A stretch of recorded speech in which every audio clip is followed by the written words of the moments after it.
Now, with those logistics out of the way, it is my pleasure tonight to welcome our guest, an experienced offensive security instructor, Phillip Wylie. Now, in his 23 plus years in cyber, he's done penetration testing, web application testing, vulnerability management. He's been an adjunct professor for Dallas College in Texas. He's also the author of the successful book, The Pentester Blueprint, which is for sale on Amazon. You can use the exclamation point book to get an Amazon link to buy it, but don't do that yet. Don't do that yet. Please don't do that yet, because I think we might be giving away a copy of his book tonight. I'll let him talk to that, but I think we might be giving away a copy of his book tonight. Um, he's also the founder of Pwn School, which I know we have a lot of your supporters here in chat as well. Philip, Pwn School project offers free pen testing and ethical hacking education to the public. This project was created to give back to the hacking and infosec community, as well as inspired by the Dallas Fort Worth community through education. Pwn School meetings are held twice a month. And Dallas meetups are in person and live stream. You can use the exclamation point Pwn in chat to get both the website and the YouTube channel for that. Philip, you recently joined INE as an offensive security instructor for that organization. Do you want to tell us a little bit more about yourself and kind of your role at INE? Yeah, definitely. Thanks for having me on. It's an honor to join your show, Neil. Your mission fits mine, helping people learn and just doing good for the community. So it's an honor to join. So yeah, I joined INE last week. Was my first week at INE. The past almost 9 years I've spent in offensive security doing pen testing and red teaming, and just kind of recently got adjusted to the fact of being a full-time instructor. I've competed in powerlifting for years, and I'm a competitive person. I always try to be my best, but I've really kind of come to grips in the past couple of years that my best place is being the coach, being the teacher. So that's where I feel like I do a lot better. So I'm happy to be here. One of the things that's really cool is that INE acquired eLearn Security, and that was one of the very first resources I used when I was getting started as a pen tester. My first course was like the OSCP, and then I need to learn web app pen testing and mobile pen testing, but I didn't have the money to afford SANS courses, so I did the eLearn security stuff, and that's something I recommend to anyone getting started out. Now it's the INE content, but that's what I recommend to people. Even if you're wanting to be an OSCP, I say, start out with the junior pen tester and the professional pen tester to learn the skill, and then, take a lesser lab time and get your OSCP. But yeah, so it's great to be there. I'm going to be helping them update the content to make it more in line with what INE has, more video content, more interactive, as well as building and creating new content. And I'm really excited about that because over the years, I have taken numerous SANS courses, eLearn Security, Pentester Academy, stuff from SpectropS. So I have a good idea of what good training is like, and ideas that I've learned from those other trainings that I think that we could bring in and enhance the training at INE.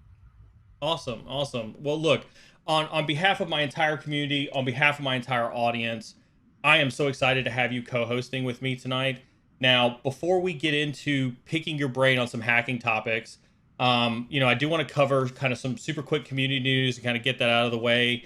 I want to talk about upcoming guests to the stream. Obviously, this Wednesday, so day after tomorrow, we're going to have Jeff coming on the stream as we talk about the latest in cybersecurity news. And then a week from this Wednesday on January 27th, we're actually going to be having the former CISO of Splunk, Joel Fulton. He's also worked at Starbucks, Symantec, and a bunch of other companies. He's going to be coming on stream as well with us. And you can catch any of the upcoming stream information over on our Discord channel. You can use that exclamation point Discord to get access to that. Now, real quick, I saw the message in chat about somebody was afraid that they missed us because they saw us streaming about an hour ago. That is actually part of something really, really awesome that we're doing, where we're actually trying to bring more streamers into our channel to give you, again, more diverse, more informational cybersecurity experience. And so earlier today at 5 p.m. Central Time, we actually had Brandon Krager on. He did his daily Cyber Live. You can catch his stream here Monday and Wednesday, just the hour before our stream is. We're also working with 3 other streamers that I think you guys are going to be super excited for, that are actually going to bring a lot of content to you as well. Potentially one red team streamer that I think is going to, you guys are going to love his content, a cloud security streamer, and then another just kind of generalist op-ed type of streamer. So super excited for that. Another piece of community news: we did launch our 24/7 cyber threat map. Now you want to listen to this because this does tie directly to our January giveaway. So listen up if you want to get entered into our January prize. If you remember, we've been working on building out our honeypot network and building out our pew pew map. We have officially launched this beta version of that. And so if you go over to our YouTube channel via ! Socials, or if you actually use the ! Pew pew, it is live streaming over there right now. And so here's what you have to do to get entered into our January giveaway. So everybody listen up if you want to get entered into your January giveaway, okay? And we showed some prizes on Saturday. We got a lot of Splunk swag, got a couple of Splunk flags and things like that to give away, as well as some other stuff. Here's what you got to do to get entered into the January prize. Take a picture of either your work from home setup or your office SOC or your office NOC, but here's the caveat. It has to have a picture of the cyber insecurity pew pew map on it to qualify for the giveaway. So when you take that picture, you post it up on Twitter, tag myself, use the ! cyber insecurity pew pew that you can see up there. Streamlabs talked about it right over there under the ! Pew pew. Use that hashtag. We'll be aggregating a list of all the pictures, all the folks who posted that, and we'll be picking the best one, and we'll announce that winner on the 27th. So super quick set of updated news real quick. We're going to really jump into kind of the news for tonight. You ready, Phillip? Yes. Caught you off guard there. It's okay. We're gonna jump into the news a little bit for tonight. And kind of the first thing that I want to kind of talk about, Phillip, is I want to start looking forward into 2021. And there's a leading think tank out there called Burning Glass Technologies, and they recently released a report highlighting skills based on the current threats that are posed by cyber criminals in the world. They mined this data, over a billion of historical job records with 17,000 unique skills, really to try to identify skills that related to the cybersecurity landscape. And what they had found that application development, cloud security, and risk management rounded out the top 3. So just to recap, they had found application development security, cloud security, and risk management rounded out the top 3 most in-demand skills for 2021. And what they had found was that skills like threat intelligence and incident response came in 4th and 5th, respectively. And so to put a finer point on it, they estimated like 164% projected growth in AppDevSec, 115 for cloud security, but only like 37% for incident response. Now, penetration testing didn't even make that list. And so I want to start off with a really hard question for you, and I want to kind of put you on the spot where this one is.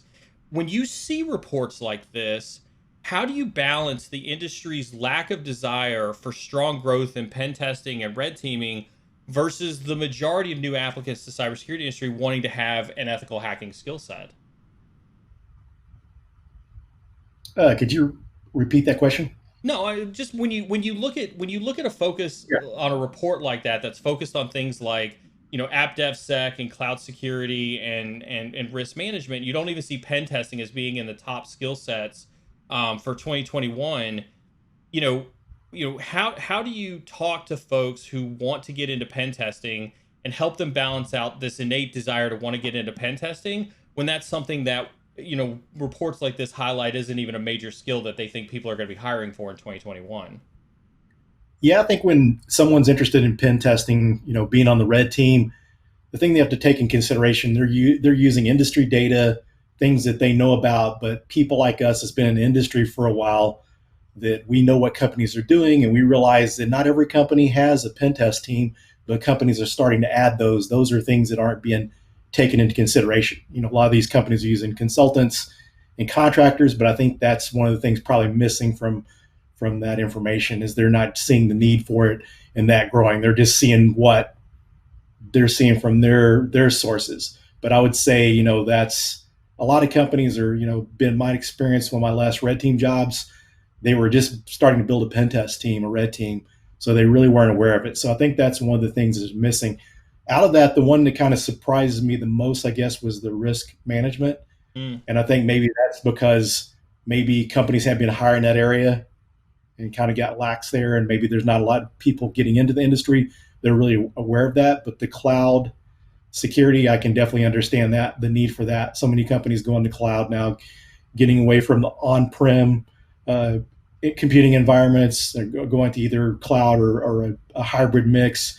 And the application security I really see from being a pen tester, doing a lot of web app pen test and managing a lot of web application pen test, I can see the need for the secure coding part. So the application security is definitely needed. But yeah, I say if you're wanting to be a pen tester, then realize that this is an industry that's growing.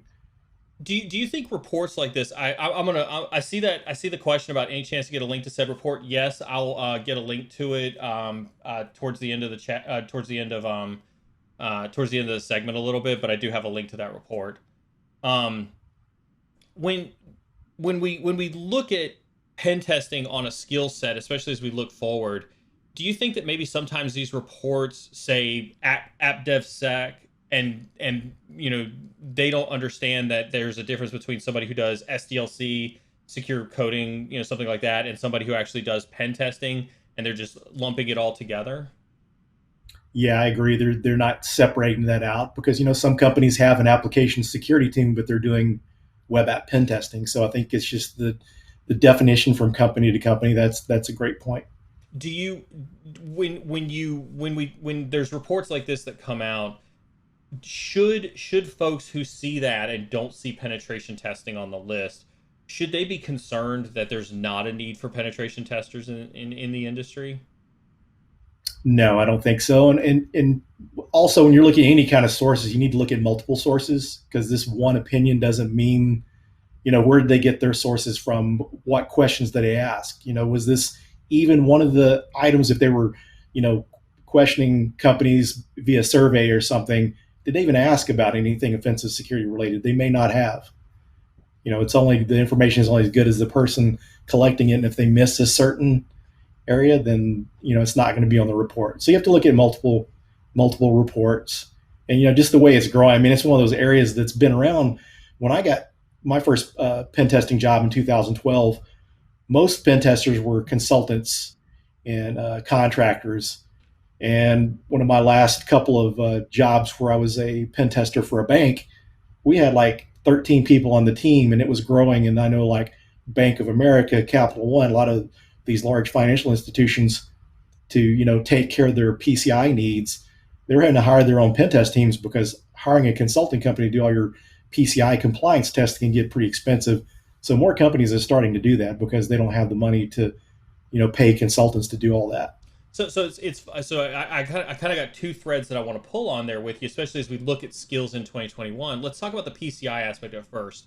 A couple years ago, I was part of PCI Council as they were looking to make some of the first revisions to the pen testing requirement on the DSS, as they were making the shift away from, you just have to do a pen test to really quantifying, things that could have an impact to card data, on the DSS. Do you think that we're going to see regulations or any other type of regulatory body or compliance body or something like that in 2021 start to put some of the tighter screws on requirements for penetration testing this year? I can see that because over the past couple of years or so in Europe, you've had GDPR bringing up privacy, so that, and then the laws in California that were passed. So if you're in the U.S., you're doing business in California, you need to make sure that there's no data leakage. So the best way to do that is pen testing. So I think those types of compliance are going to privacy based is going to drive things a little bit more. For years it's just been PCI, but I think a lot of companies are going to start doing that because one of the things you're wanting to check for is data leakage, and the only really way to do that is through a penetration test. A question came in and said, what verticals did they survey? They, apparently it was a database of 1 million, so I imagine it had the wide range of verticals that were financial sector, energy, retail, and things like that. So it was a wide range that was included in the survey that was there. Um, I think then in looking towards 2021, if you had to look at where we've been in, with the last year and where we're going, this year, in your mind, if you're looking forward in 2021, what do you think that the technologies or the disciplines or the skill sets, um, people could look forward to in 2021 that are in desperate need of people to focus hard on their penetration testing?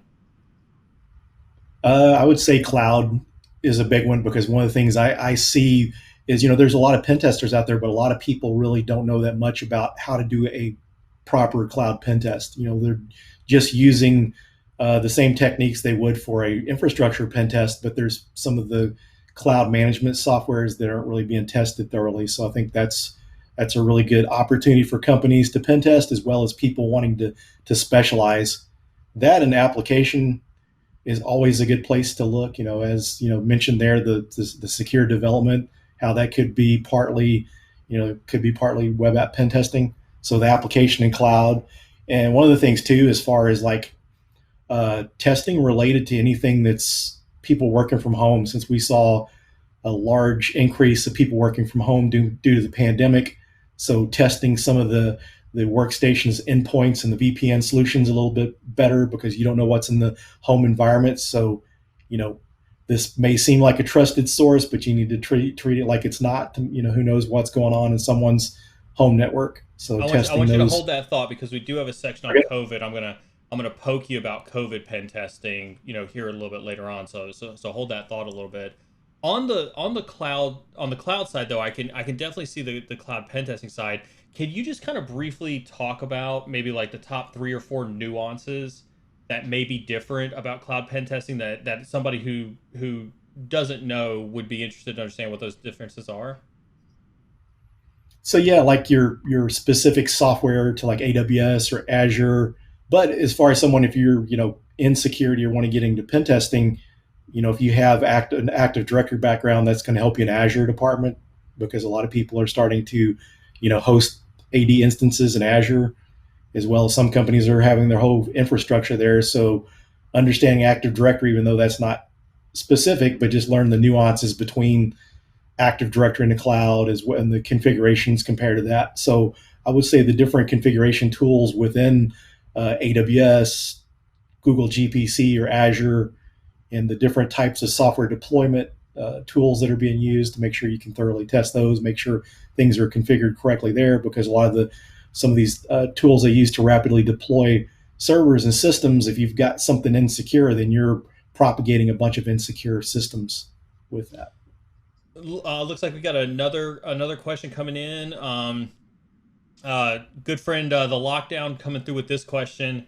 I really wonder if companies that are so cloud focused, and it seems like a lot are we creating a huge issue down the road? A school of thought that has always been preached to me in cybersecurity world is when you choose a path of convenience, we're usually giving up security when we do that. Thoughts on that? Wondering if it'll reverse at some point in time and if companies start to move back on prem. I guess the way that I'd interpret that question for you, Philip, is do you think we're putting the cart before the horse just simply because we're in COVID by all of a sudden pivoting and shifting to cloud security, or do you think that this is sustainable, this is here to stay, and we're going to see a large adoption of cloud? I think it's here to stay because my background, when I started out, I was a system administrator, and that was just a huge overhead and a headache that IT managers and directors don't want to deal with. So when you have someone else manage your cloud, there's less that you have to do with it, which is not always a good thing because it's not doing properly.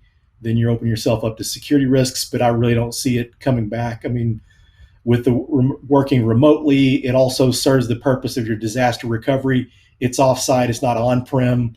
If your company needs to relocate, it's really easy to relocate compared to trying to relocate a data center.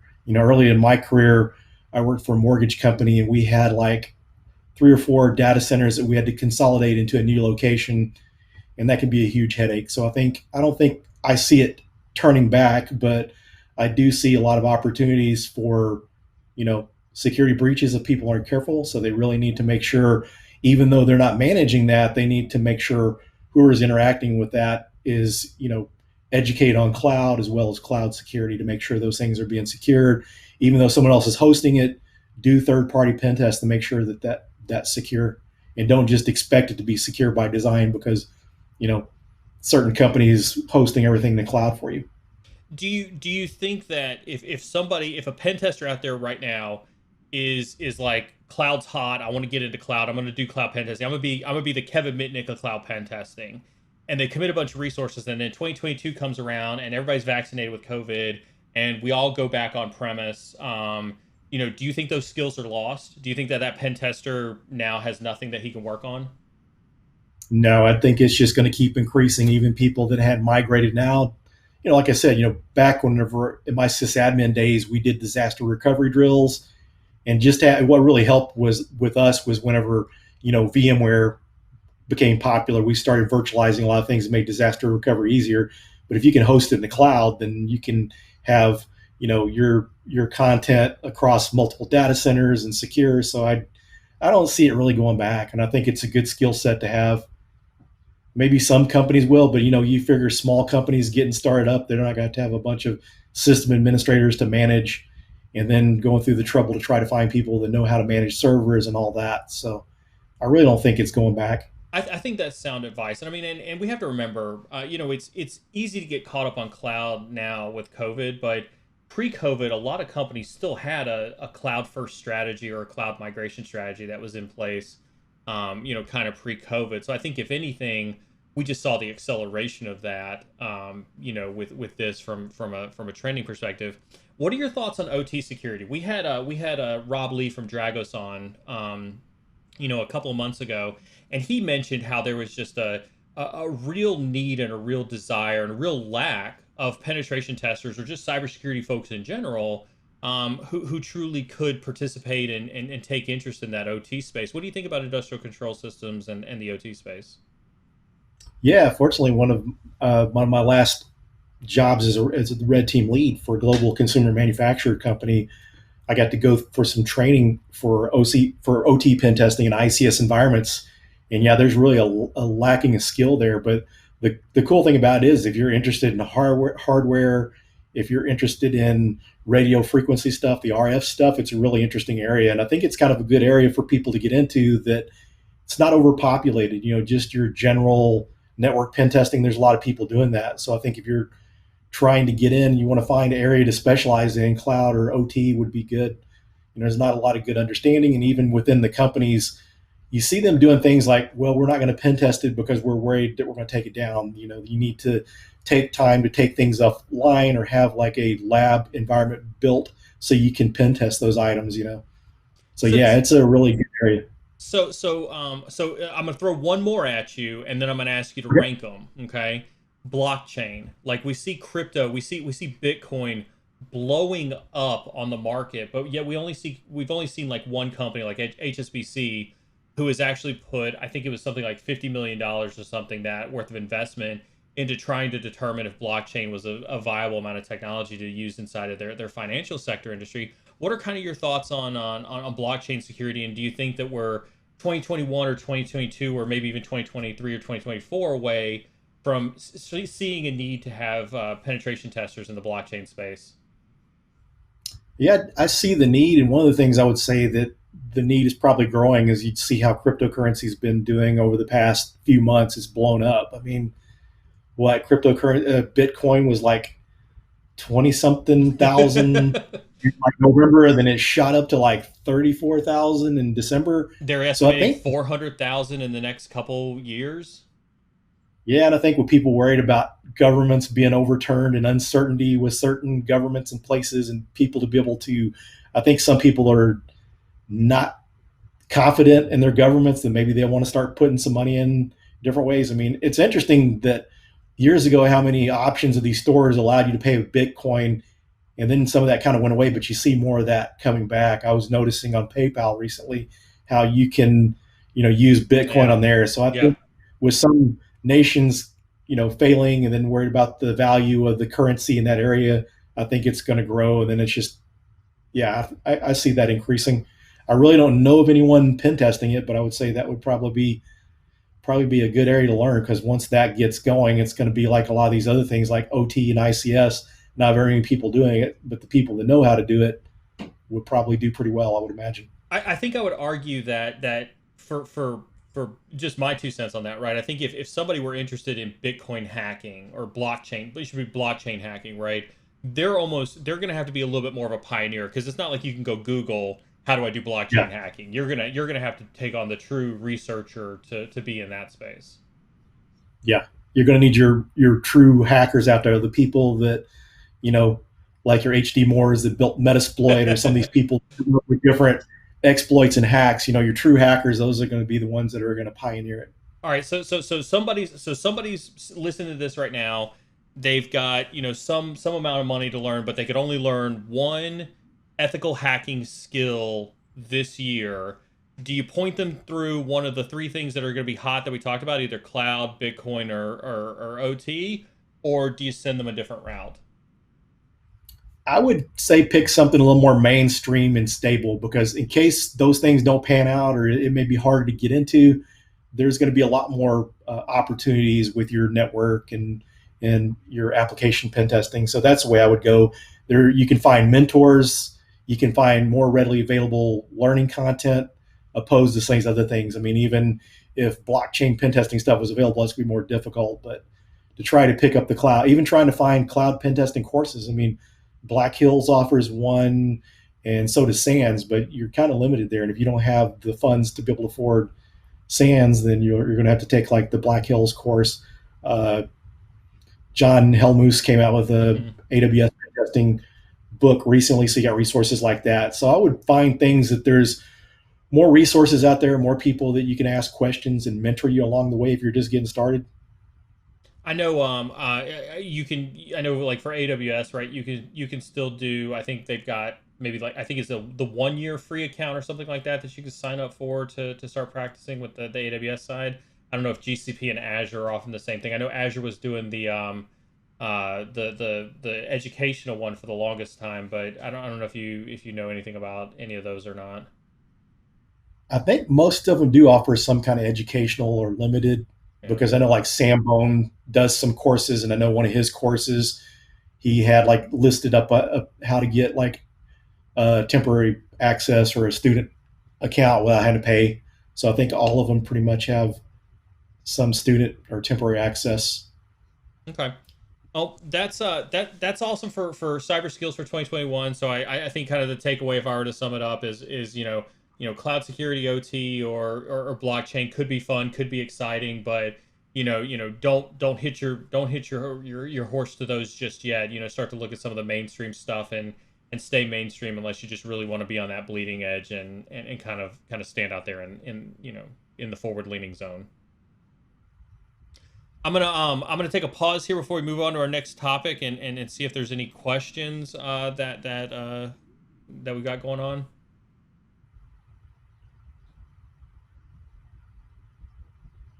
Not seeing a question pushed, so we're gonna go ahead and move on to our next topic for tonight. Oh no, there's one. Um,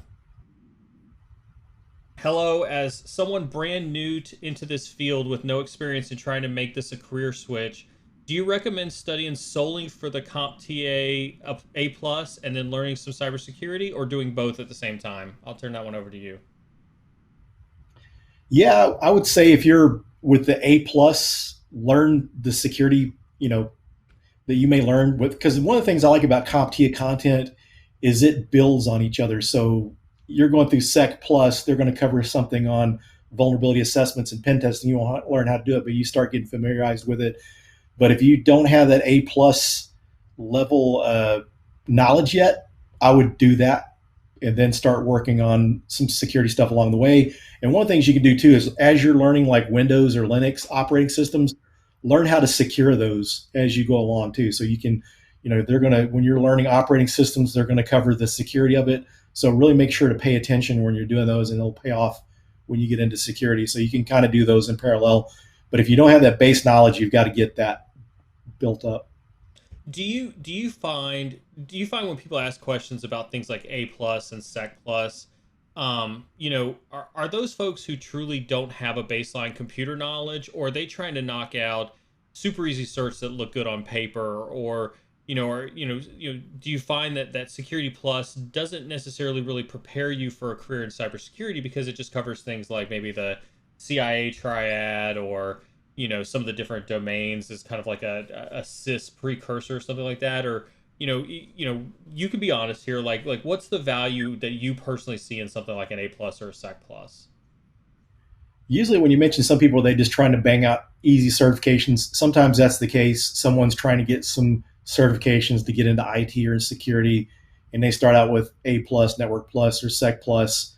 And then some people are just trying to build up the base knowledge because if you don't have the IT background or security background, if you did A plus, Network plus, and Security plus, I think that would give you the tools that you could move into like an IT role or maybe even entry level security role and learn those skills.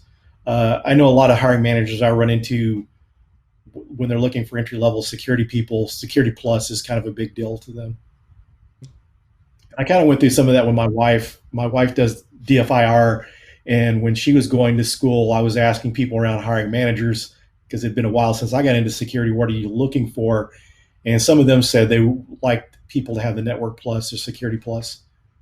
But Okay. at the same time, too, if you're trying to educate yourself, you don't necessarily have to have the certifications. If you learn the content, if you go to like professormesser.com and go through those videos and learn, because there's a guy in the Dallas community that's pretty well known, that's a really good hacker, red teamer, TinkerSec.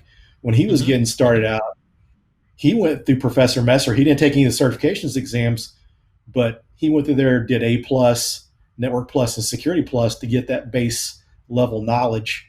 And then he got a SOC job after going through that content while he was in the SOC. Then he was learning how to do pen testing to move on to that next level.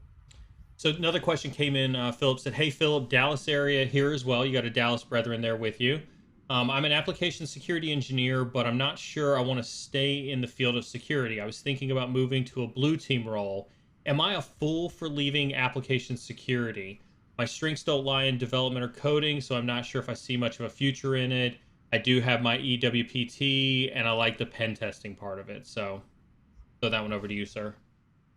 I'd say if you like my advice on anything is do what you like to do. Put that first. If you focus too much on money, you're going down the wrong rabbit hole, and it's not going to work out. Anything you're wanting to be good at, you're going to put in long hours. So if you're interested, if you like the pen testing, work towards that. That's going to build off your application security experience. Before I moved into pen testing, that's what I did from 2005 to 2012. Before I moved into pen testing, I was doing application security. So if you're wanting to do pen testing, move into that.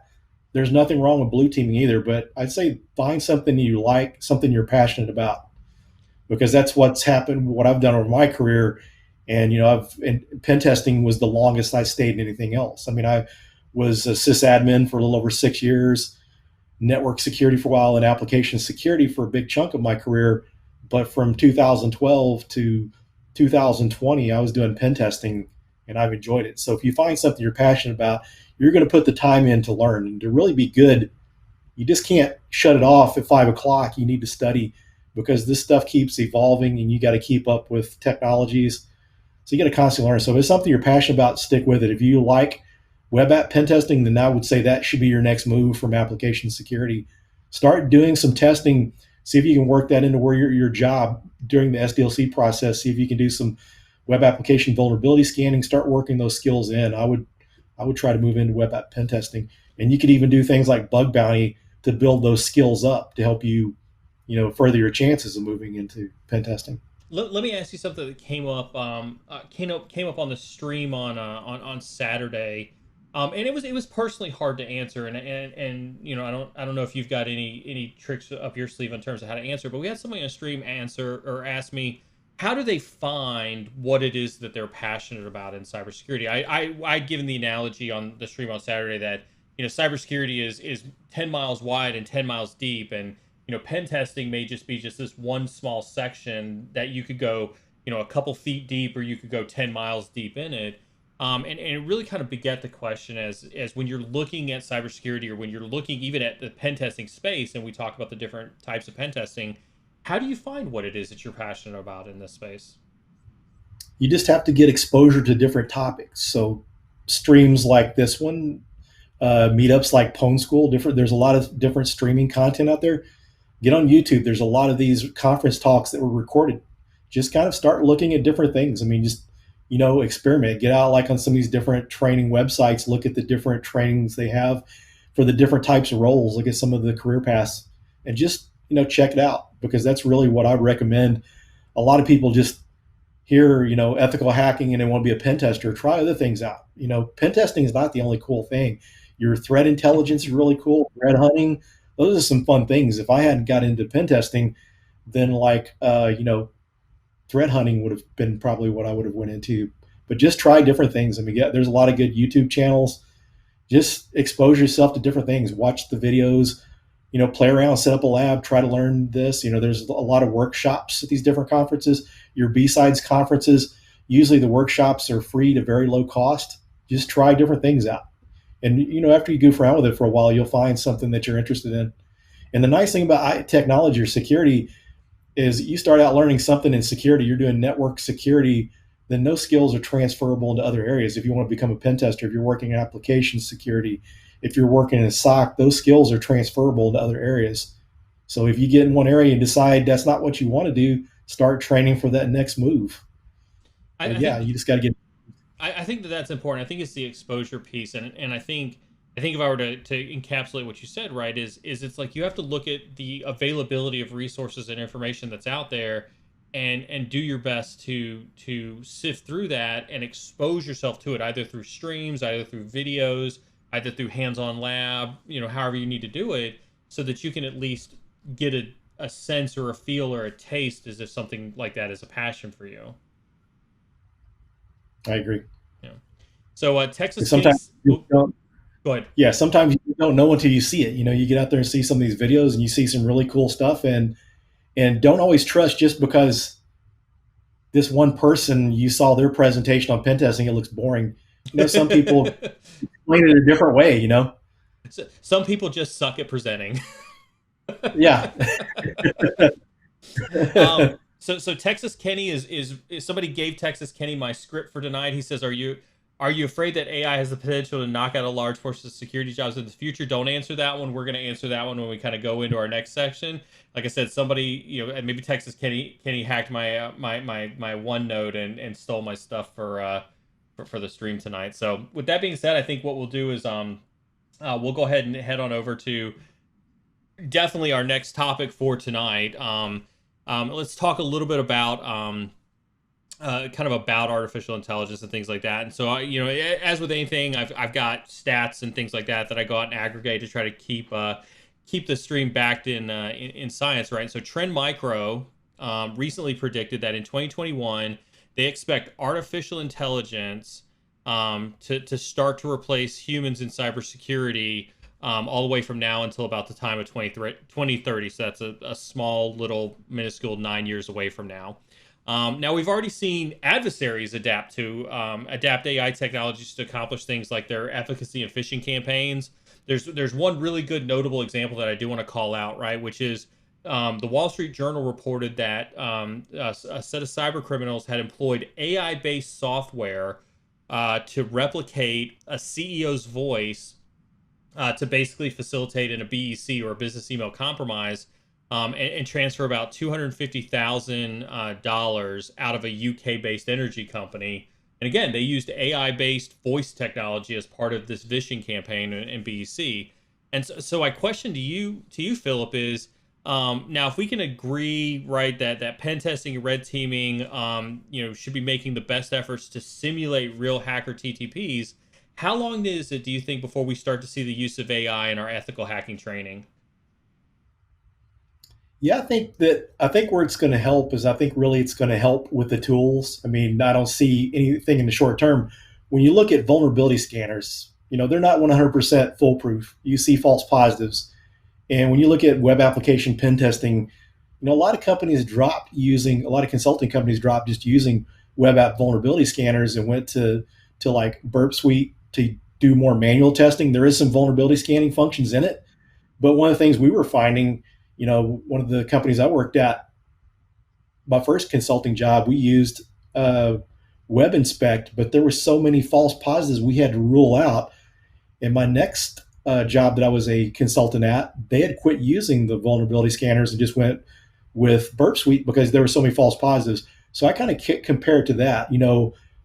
They had, it's hard to find a good vulnerability scanner that's doesn't have false positives. So I think what it's going to do is it's going to improve the tools. I think it's going to the low hanging fruit, the stuff that's really time consuming, that's kind of annoying. I think it's going to replace those things. But doing the more manual stuff, the more adversary emulation kind of thing, I think it's going to take more actual manual efforts. I think it's just going to help enhance the tools, but I don't see it replacing anyone anytime soon. Maybe like purple team engagements, emulating, malicious actor, threat actor, emulating those things to test the responses. I could kind of see it on that part, but I really don't see it replacing anytime soon. Maybe it will at some point, but I haven't seen any evidence that it's going to totally replace everyone right away. Let me pull on that just a little bit though, and before we get to that, I do see inside sources. Thank you very much for the 5 tier 1 subs, but you do see that you're outplaced on the leaderboard there, inside sources. I just want to point that out, that you're getting outpaced on the leaderboard. Um, what do you think a world where we start to see AI into Metasploit, or AI into our Cobalt Strike, or AI into our Empire C2 and post exploitation frameworks? Do you think that we'll ever see AI into those mechanisms and those frameworks, or do you think those frameworks will still kind of stay true to heart and still be very manual in that regard? I don't know, maybe not those directly, but I think a competitor for sure. Hmm? Someone that's a competitor to it, because one of the things, as you've seen over the years, how some of these tools have really eliminated the need to really have to be able to script. You Hmm. know, at one time you really needed to know how to do Perl or Python. Now Burp Suite automates a lot of things like brute forcing logins that doesn't require you to script things anymore. So I see some of the tools, and like the professional version of not Burp Suite, but I would say the professional version of Metasploit. Maybe if their competitors are starting to use AI, maybe they integrated that to make the tools better. If those tools don't directly do, I think their competitors probably will, because just seeing the different exploit frameworks come about. At one time, you had to manually exploit Hmm. things you didn't Yeah. have, things like Metasploit. So as things gone has evolved, just like your vulnerability scanners and your other tools to automate and make things easier. I think it's just a matter of time before you start seeing some of those. And then it's just a selling point for someone to, try to beat out Metasploit for a sell of Metasploit professional, you know, because you see some of the places out there, like some of the different emulation tools. Because when I was working at the company, the consumer product company, we had several people trying to sell us products that they said could emulate red teaming, that we Hmm. could use that instead. And when you really dug down into it, it did some of those things, but it didn't really replace. It would be something that you could use along with what you're doing. Yeah, and let's be clear, right? We've got I do want to kind of cover what you're talking about here in a little bit. There's a distinct difference between automation and using artificial intelligence, right? And machine learning and things like that to do it.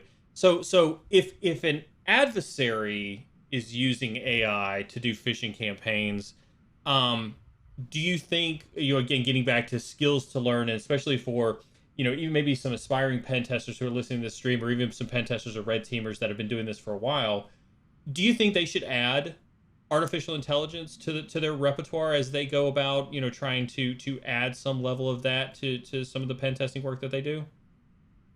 Yeah, I think that would be a good idea, because if you're one that's good at writing your own code and scripts and stuff like that, maybe you can learn AI and come up with ways to speed up your process.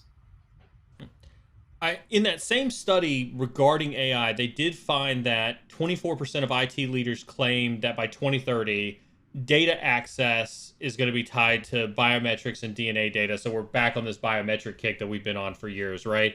And of course, these IT leaders that they interviewed as part of this survey, right, are claiming that these biometrics and DNA data tagging and things like that are going to make unauthorized access impossible.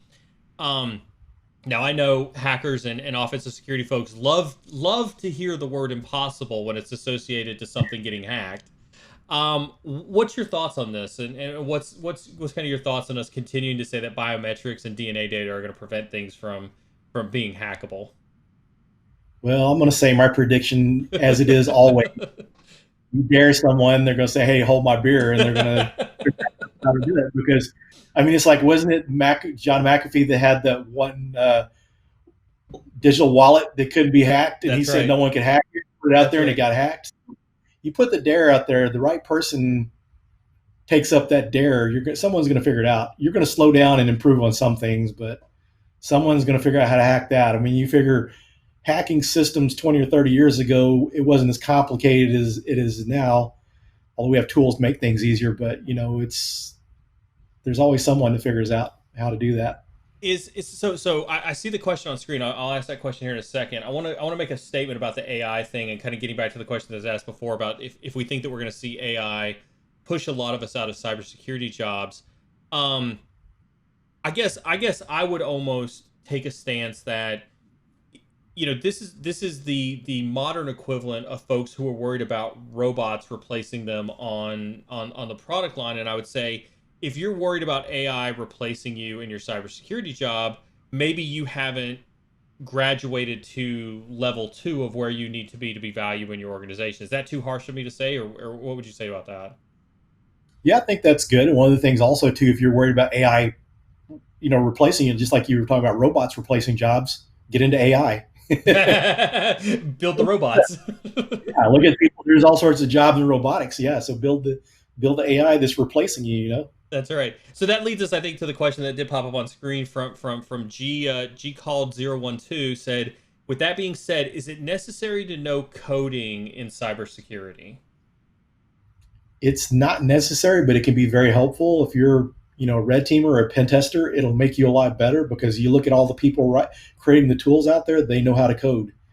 You take a lot of these really talented people. They're able to create some script. This is how you're finding the O days and stuff. So if you're not wanting to find the O days and that sort of thing, you'll be fine. You can get by without it. A lot of these tools have made it easier to do it, but if you really want to be really good, then it's good to learn how to code, and don't let that hold you back from getting into the industry. You can learn coding as you go along, and there's a lot of good pen testers that don't know how to code. But So so so I so hope that on that, answers your question. I want to pick on that a little bit because I just caught inside sources say it out the corner of my eye, right? Coding versus scripting.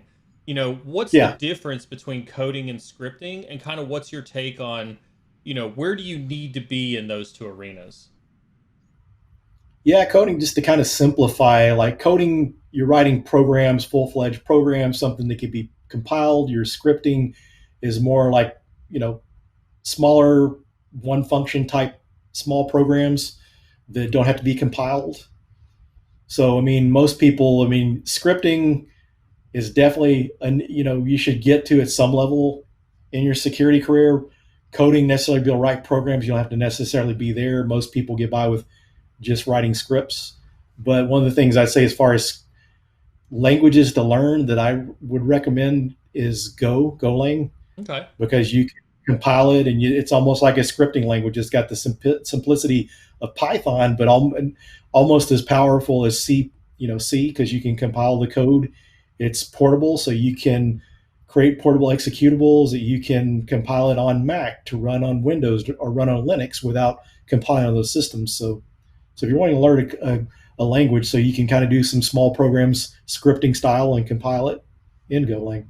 So it's funny you mentioned that. I've had people. One of the common questions that we get asked when we start to venture down this coding and scripting languages is what are the three languages that you should learn. So I'll ask you this for everybody who's listening, because obviously I've given my take on this as well. If you had to list the top three, that you think a pen tester should at least familiarize themselves to, like a 100 level or a 200 level set with, what would be your three languages that you think are important for them to learn?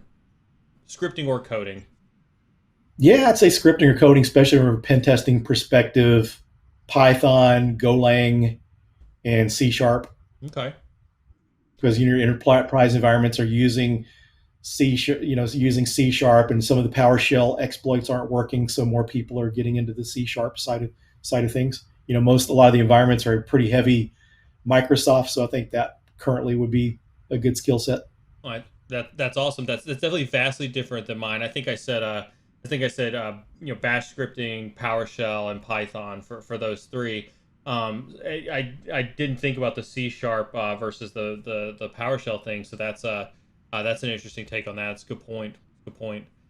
Question from chat. It's my understanding that biometrics just creates an underlying hash for the fingerprint. Am I wrong? Yeah, I'm not real clear. I'm not really clear on that, but I would. Yeah, I'm really not really clear on the biometric stuff. So Yeah, that's pretty fair. I'm not. I wouldn't know too much about that as well. That seems legitimate, but I think the math comes really when it comes to the underlying hash. I think the math comes in, the finite details either of your fingerprint or your eye details or something like that. But yeah, I'm not overly familiar with that one either. but as far as it being breached or something, it would be kind of like your captchas because your captcha is supposed to secure things, but people find workarounds for captchas. So probably the same type of thing. You just have to make sure you've got a secure implementation of it. Well, and I think that brings up a good point, right? Because you look at Bruce Schneier, who's a brilliant mathematician, cryptographer, right? And he tells you, I think he's got a saying that says trust the math, right? It's never the crypto that fails, although there's been some cases of crypto failing in the past. But for the most part, it's the implementation of the crypto that ends up breaking. I think probably the same could be said for biometrics. Yeah, I would agree with that. Okay. Um, Heading back over to kind of back onto our topic on artificial intelligence. Um, Actually, I kind of want to move on to a different topic. And you'd kind of led into it, a little bit, and it's really around this topic of automated hacking. And yeah, I use my air quotes with that one. And so when we talk about that conversation around artificial intelligence, and again, I said, let's not confuse artificial intelligence with automation, right? We see the rise of companies like SafeBreach, Attack IQ, Simulate. They've all broken into this industry with kind of this known as this breach simulation or adversary simulation tool. You even have companies like PCYsys, right? Who straight up claim to do 100% automated penetration testing. Do you view companies like this as an innovation in penetration ethical hacking space, or do you find them offensive and more blasphemous when you see them advertised the way they do? I think, yeah, I think it could be good and bad. I think these tools could be leveraged for good, but I think the problem is the consumer education. A lot of these C-level executives or directors are going to hear this and they may believe it and buy it, thinking it's going to give them all this. That, in my opinion, from what I've seen, what it's going to do is it's going to let you do some adversary simulation with less experienced people, but it's not necessarily really going to do what a true red team is going to do. And I think sometimes people get confused because one of the things I noticed when I was the red team lead at this company, that some of the managers and some of the people, the technical staff, didn't know the difference between a vulnerability scan, a vulnerability assessment, a pen test, and a red team engagement. So I think sometimes it's easier for someone to come in and explain this. Maybe they're not trying to be misleading, or they really think it's this, and someone buys that hook, line, and sinker, and they get this tool, and it's not really going to give them everything they need. I think these things can be used along with your manual pen testing and stuff to help things out, but I don't say I would really depend on it to totally replace pen testers. With that in mind, I think you bring up a really good point too, right? Which is, these companies are obviously, maybe I'm being a little cynical about this, right? They're trying to ride that VC wave, or they're trying to ride that money wave that we have in cybersecurity, and so they're out there putting money behind their marketing efforts, trying to get in front of CISOs and make these as valuable tools and things like that to CISOs. Um, would it be fair to say that companies like this potentially pose a risk to our ethical hacking community because their voices might potentially be louder than, say, folks who are offering penetration testing consulting services and things like that?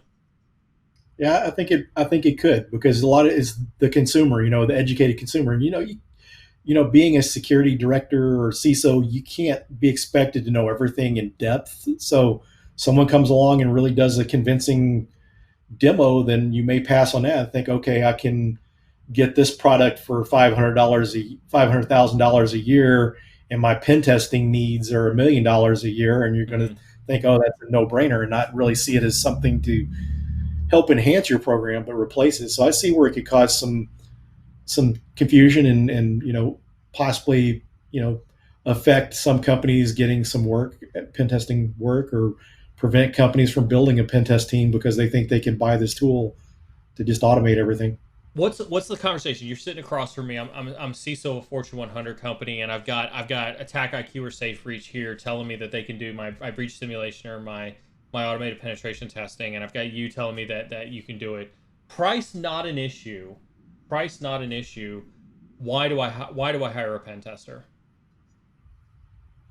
Well, with pen testers, you can actually get people that can come in that can actually perform an O day against it. I know some guys that are consultants that's actually local here in the Dallas area, that they've been on pen test and they've discovered multiple O day exploits. So your automated tool is not going to do that. It's only going to do what it's fed. So that sort of thing, there's some things that the automation may not find. I mean, it's just like when you're testing an application, it could be identical frameworks, same programming language and all this, but the developer puts it together that flows a different way. And, automation doesn't always take an effect that. So you need, the manual testing there as well, be able to go through and go through the logic flow, the business logic of that application. So I'd say the same thing with a tool like this. Yeah.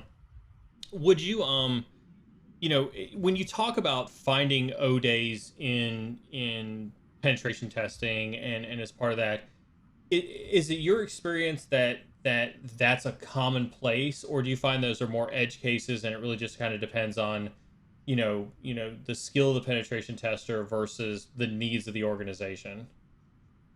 Yeah, I'm gonna say that's more an edge case, more of the skills on a penetration tester, because this particular group, there's two or three guys there that are pretty sharp. That are finding O days. One of them actually worked on. I don't know if you remember a couple years ago, Leslie Carhart Hacks for Pancakes Yes. was the building that she lived in. They were going to have these new automated smart door locks, Yep, I and she remember this. mentioned, Yep, I remember yeah, this. one of the guys, Chase from our local community, was one of the people.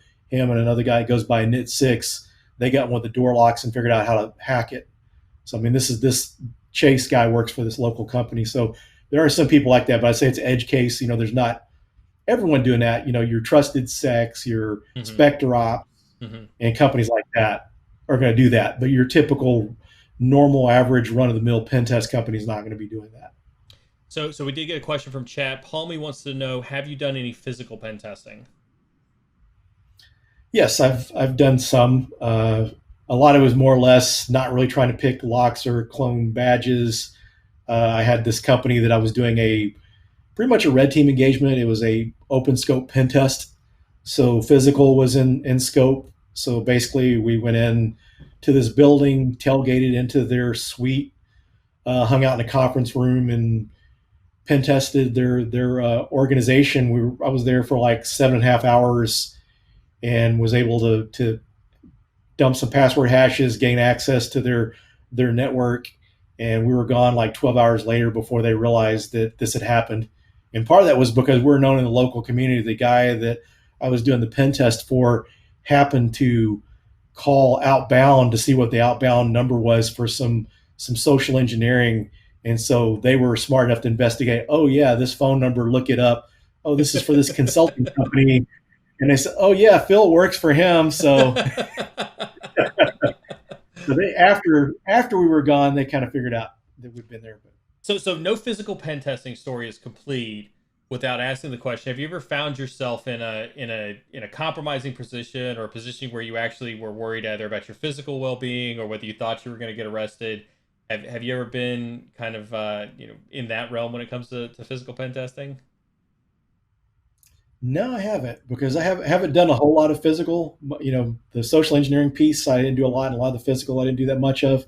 So it really wasn't at that case. But I've heard some stories of people that were physical pen testers at one of the local meetups. One of the guys, I think is Dallas Hackers Association, gave a story about how he was testing a casino one time, a casino chain, Ooh, and ooh, he actually showed them his get out of jail free card. And that guy says, "I don't care if you have that or not. You come back again, and I catch you, you're in trouble." wow. And I've had friends that did pen tests for companies that maybe it was local governments or something that he was actually captured, put in handcuffs, even though they had to get out of jail free card. They made him sit there and wait till they decided to let him go. So Really? yeah, Yeah, physical pen testing is probably the single biggest adrenaline rush that I've ever gotten while pen testing was doing physical pen test. I Um, bet I've heard lock, situations with people. yeah, yeah. The lockdown ask, through your career, Phil, how would you grade the overall security posture of companies that you have pen tested? You hear conflicting reports about how we're one of the best in the world in cyber defense, and other reports that state we're not in a good place, mainly due to the size of our attack surface. Yeah, because I spent 5 years consulting and then working for people as an internal resource. I would say most companies I've seen were pretty decent, but you'll still run into some things. Just like people will tell you whenever you're learning, you're still trying to hack an XP machine. Oh, you won't run into that. Yeah, you. In 2019, I was doing a pen test for a company. It was like probably a Fortune 50 or Fortune 100. They had XP in their environment, and then you take these companies, some of these OT environments, Yes. in Yes. ICS, they're still running XP. So yeah, and then a lot of times people aren't really watching the physical aspect. And then I've seen some companies that do really well on physical security. If people can get past those physical controls, if you're not properly training people to watch people tailgating and that sort of thing, or clicking on the wrong message, you can have the most secure environment in the world, and you could get breached. Well, I Let's want say to for the most part, let me pick on that one a little bit because I want to put a yeah, finer point on that question just a little bit, right? Which is, um, if a company has a Windows XP machine, like did you did you judge that Fortune 50 company and say your entire security posture is crap because you had one Windows XP machine in there? no, definitely not, because Why not? there's sometimes because they had it. For instance, it wasn't in their Active Directory domain; it was a standalone system. You had to have individual logins. It had an older application that won't run on newer environments. So that was the only instance that we found of the older operating systems like that. It took them a while for them to detect us on site, but other things they were doing in place that were working well.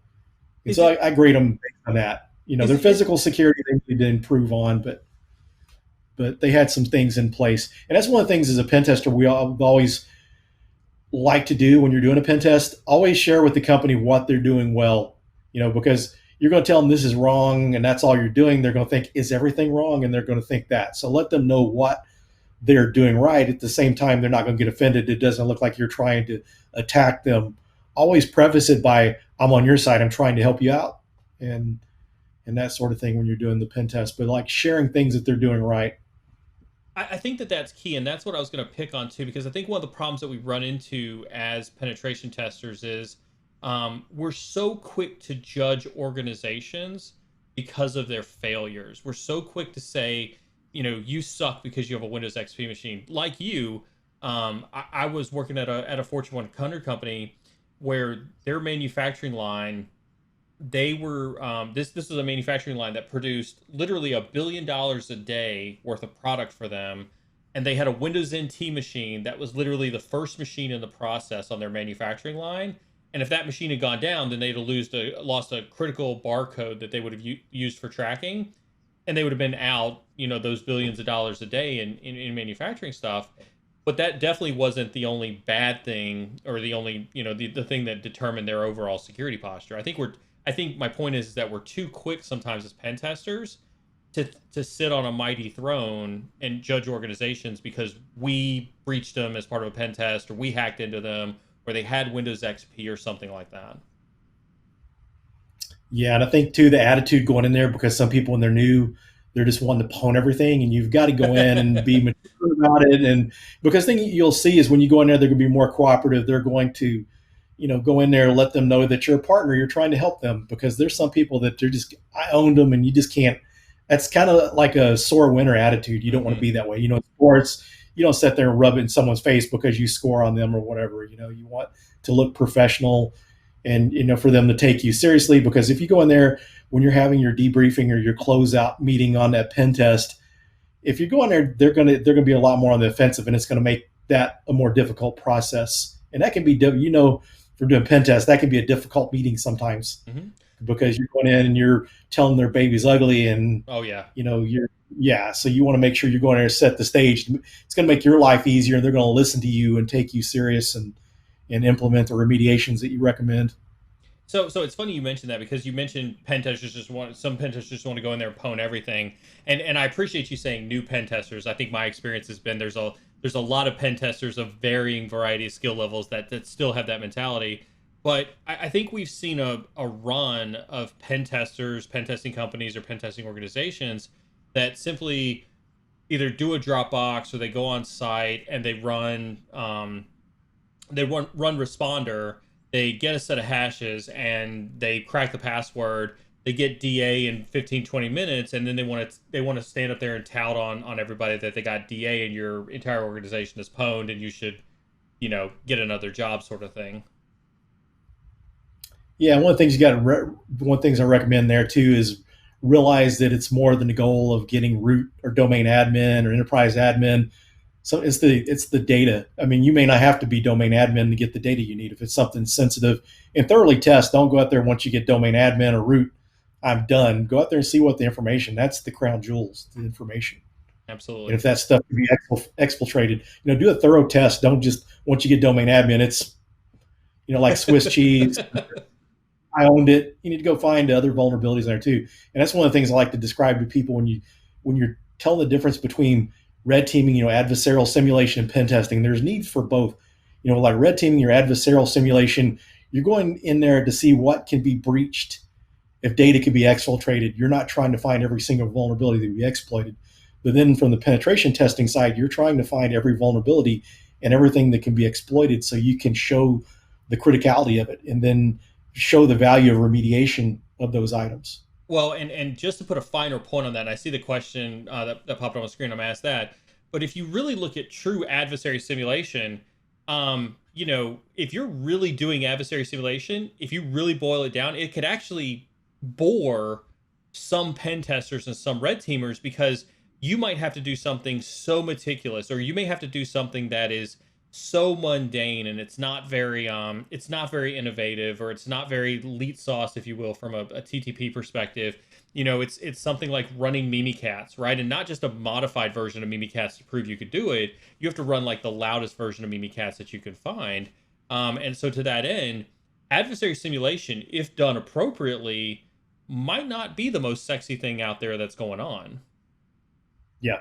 And it depends on whether you're trying to go evade, because sometimes like your purple teaming, you want to see what's detected on what different levels. So you'll want to run regular Mimikatz and then some other obfuscated versions to see if they're detected or not. But Right. yeah, it can be pretty boring, because sometimes you go in, it may just be a matter of sending a phishing email with malware, and you've got access to their systems.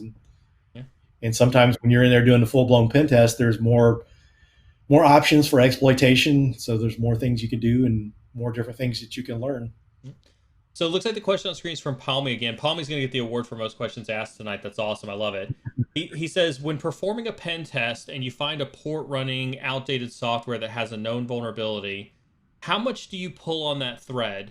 Do you exploit it and try to find more vulnerabilities once inside, or do you stop once the vulnerability is found? Now you want to keep on going. Once you find that vulnerability and it's exploitable, you want to see, because once you get, say, like if you're able to exploit that system, maybe you're not at, you're at a low level user, maybe you exploited a web vulnerability and it's just running as a service account that's got the correct permissions, then you may have to elevate your privileges.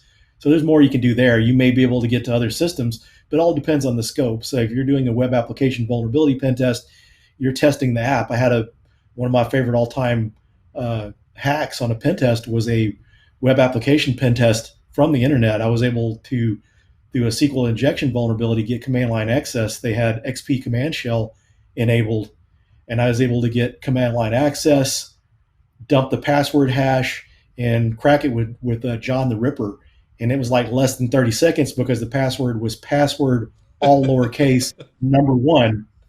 And so I couldn't go past that because the scope was for web application. So in that case, you really can't go past that. And one of the things I can't explain enough is don't go out of scope. Mm-hmm. If you find something, talk to the client. This is what I found. Do you want me to test that? Adjust that. Make sure that you got their agreement, that you update your statement of work and all that to keep yourself out of trouble.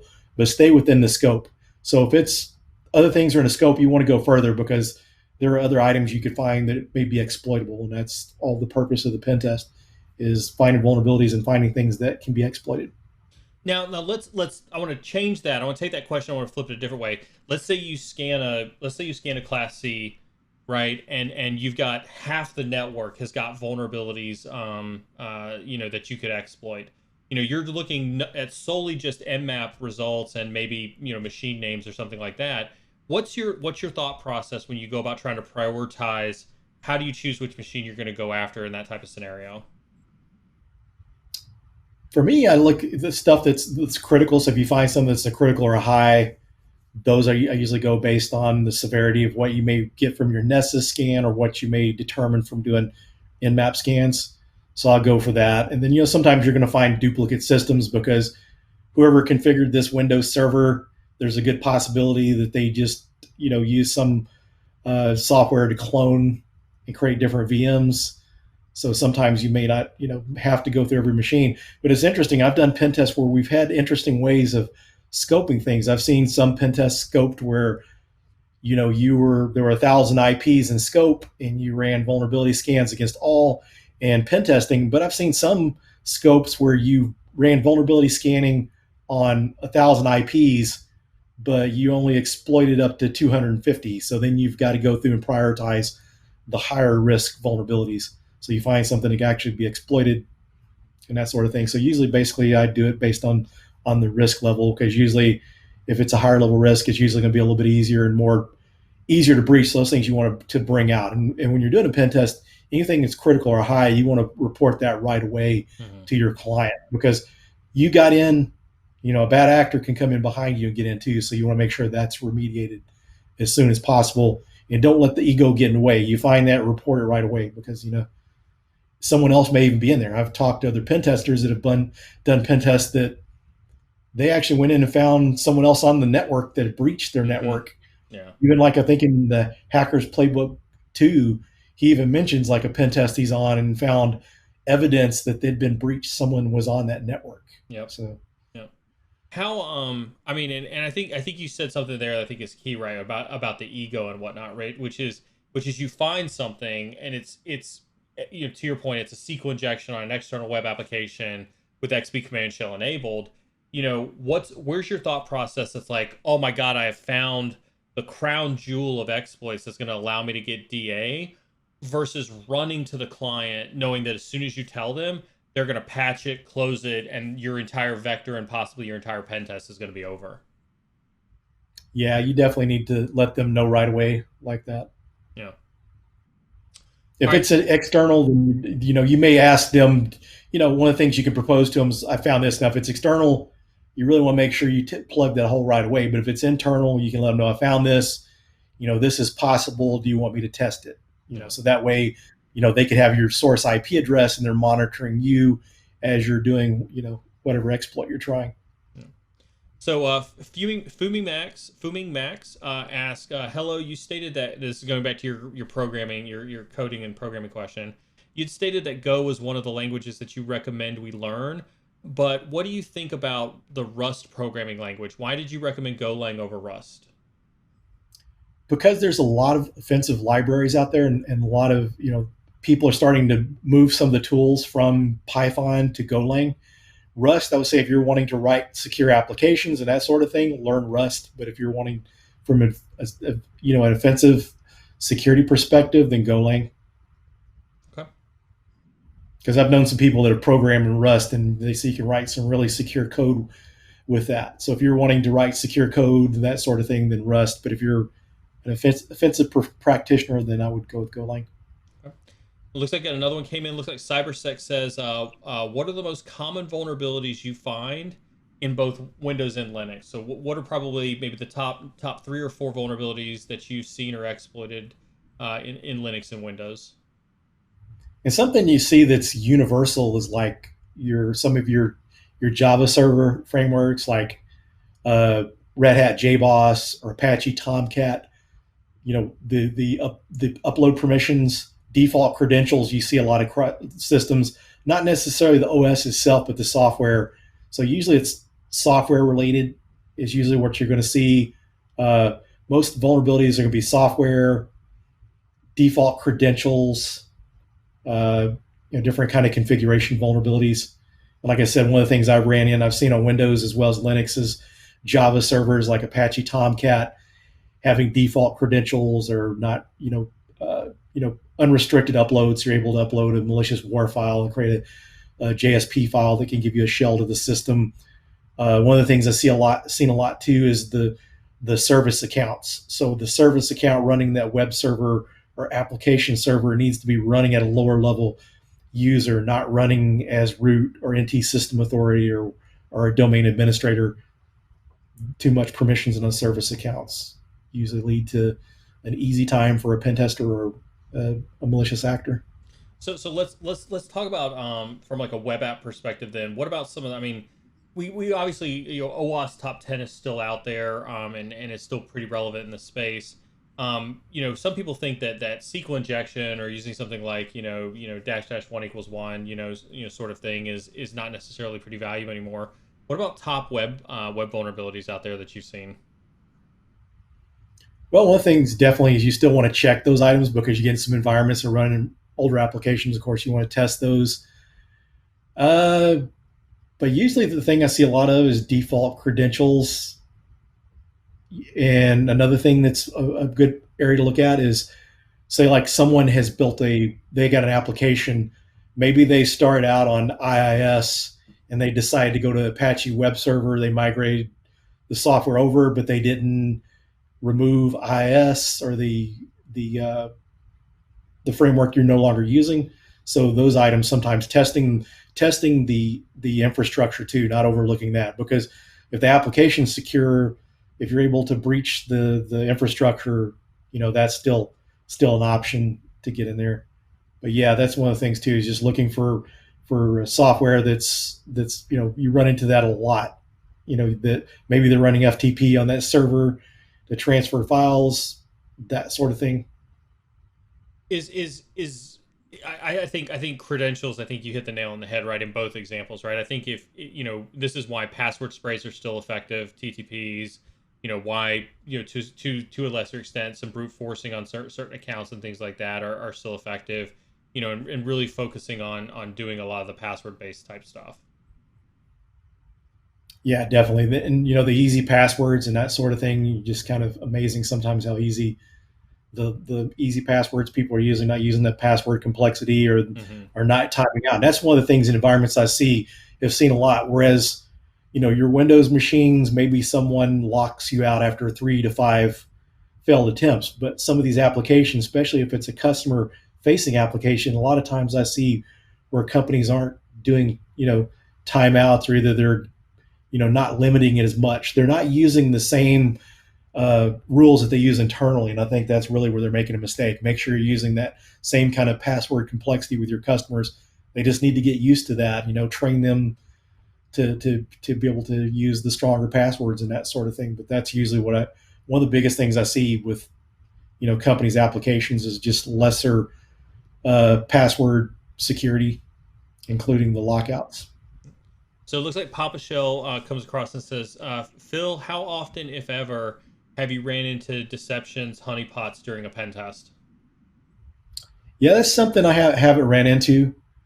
And I think probably depends on the scope of your pen test. Some of your bigger, wider scope pen tests, you may run into that type of thing. But a lot of things we do as pen testers, we ask for, you know, whitelisting on applications, so that way we can thoroughly test it, because we're not, you can test with and without the WAF, but you want to test things in case it fails.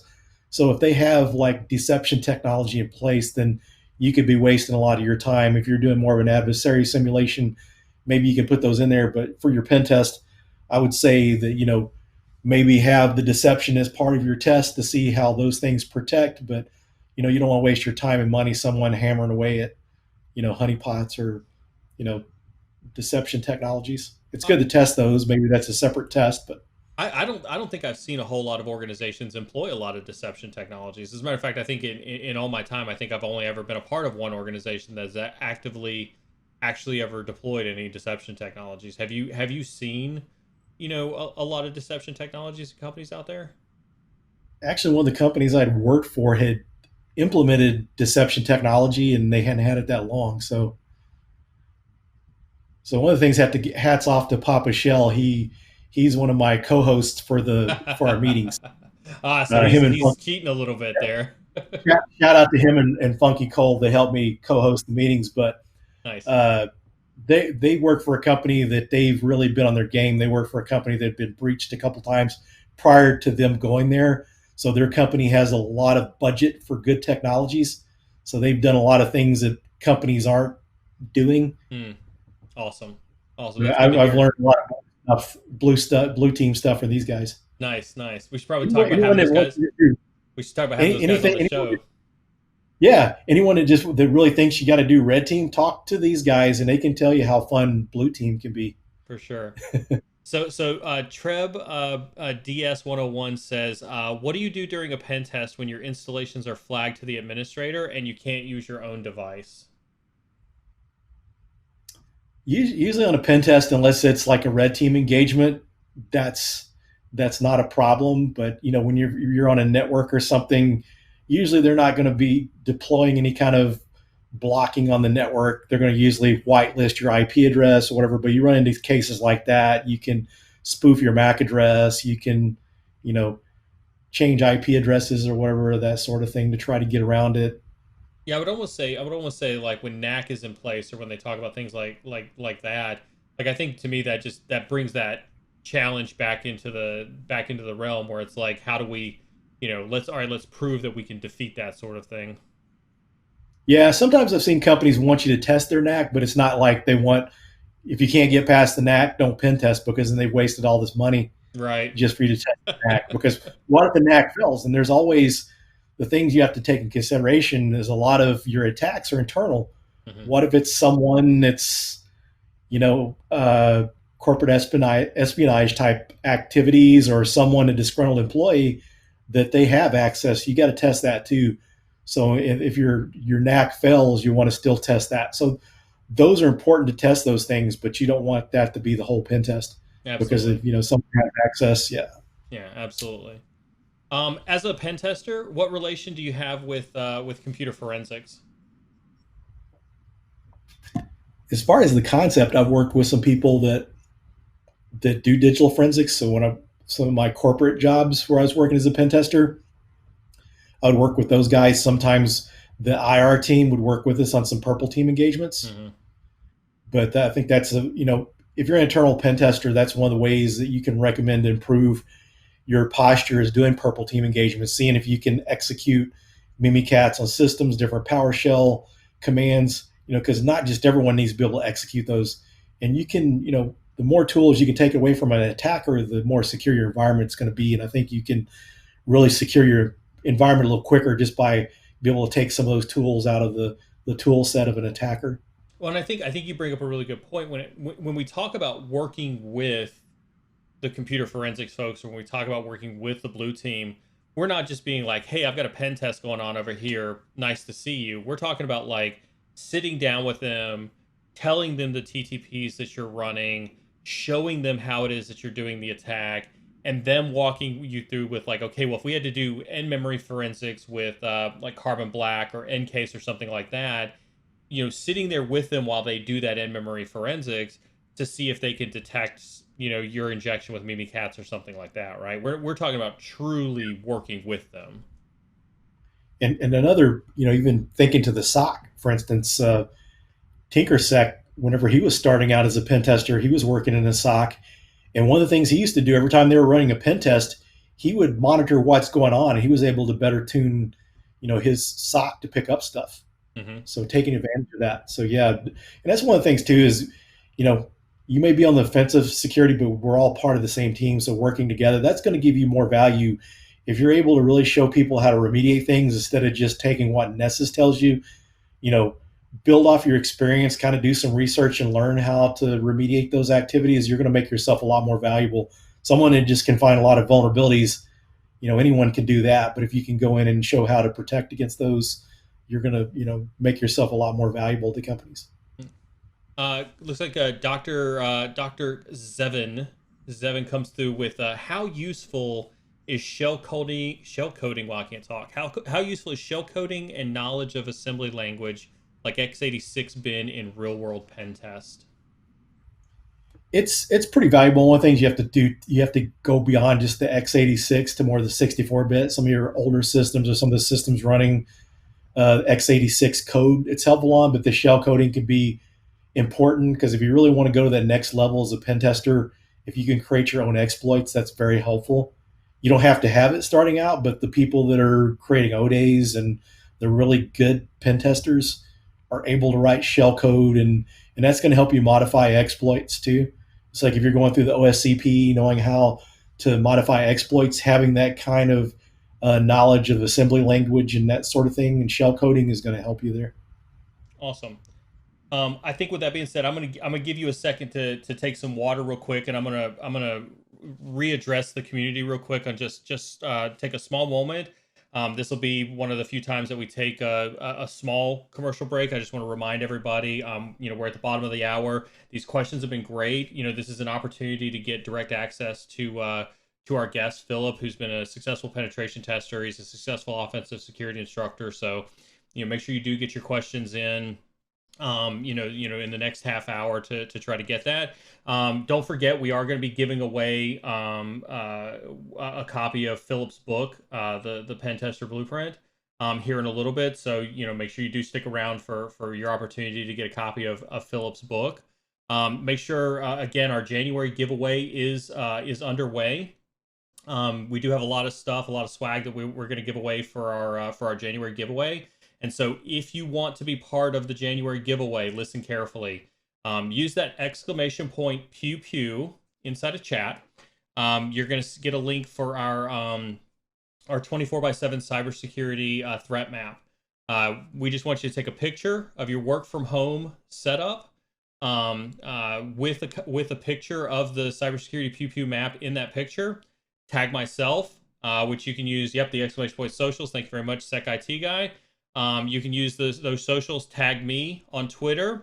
Use the hashtag that's listed up there under exclamation point pew pew. We're gonna look at all the pictures that are out there. We're gonna aggregate and take a look and pick a winner on January 27th. June, God, I'm already 6 months out. On January 27th, when we have the show with the former CISO of Splunk, we'll announce the winner of the January giveaway.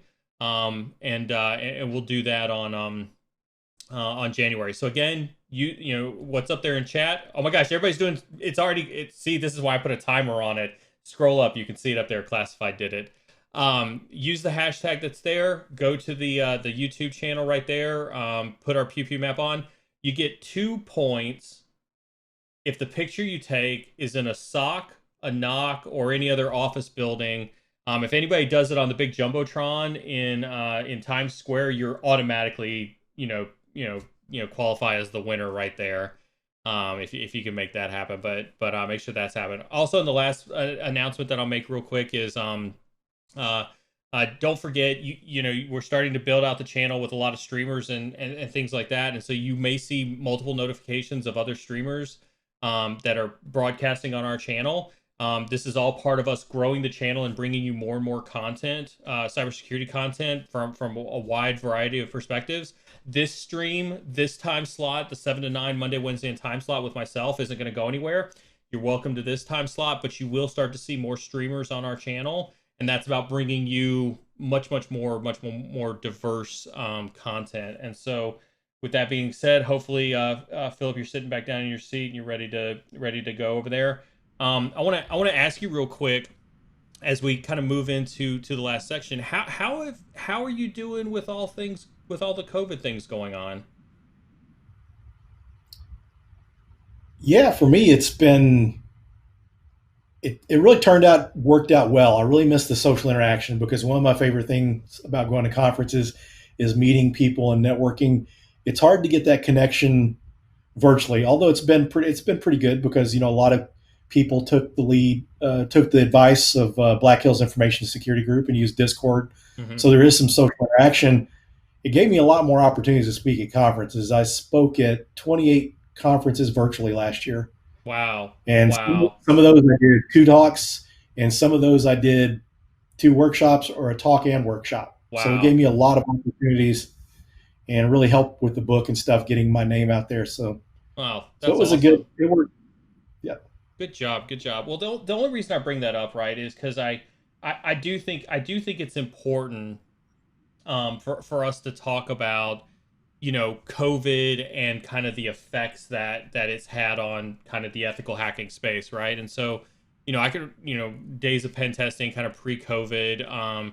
It wasn't unusual for us to have Wi-Fi pen testing, physical pen testing, which we talked about on stream, internal pen test, and things like that. And so now with COVID, we obviously, with having more people work from home and organizations are relying more on cloud technologies.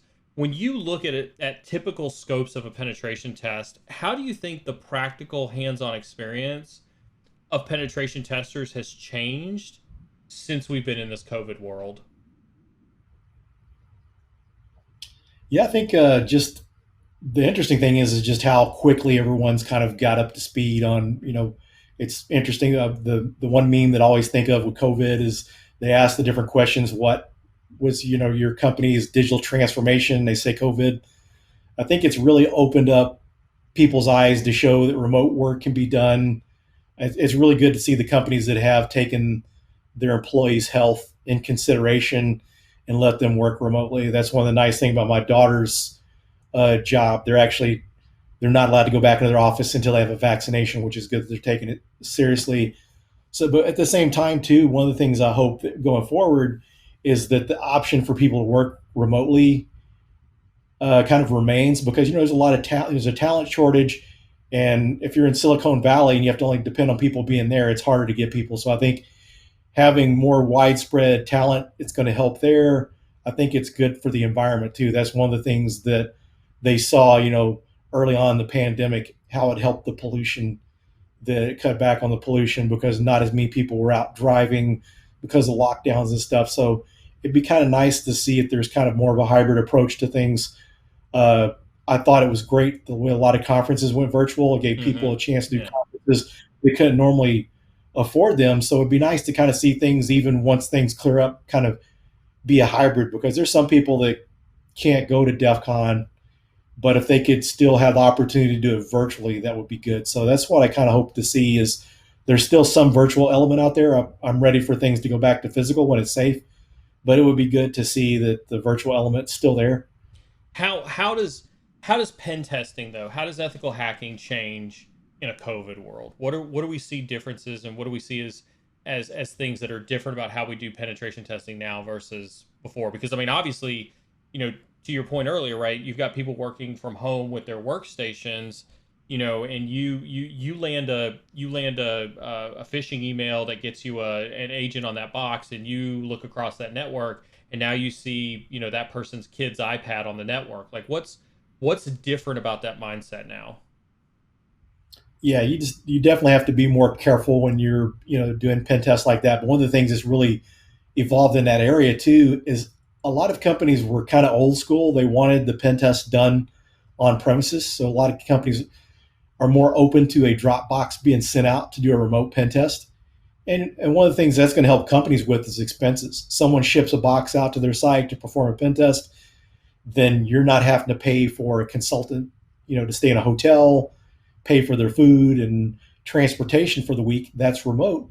And then the logistics, someone has got to be on site with that pen tester, escort them in the building each day, set them up in a cubicle, get them a live Ethernet connection so they can test. So there's a lot of logistics in there that I think can be more simplified because someone's not physically on site. So I think it's helped there. But yeah, from the privacy of the people you're testing, that you have to really be careful what you're testing, and that's some of the things to keep in consideration. If you're a pen tester and you're seeing stuff on that person's network, that needs to be brought up so they can put things in place to make sure their VPNs are configured correctly, that they're not able to access stuff on their employees' network.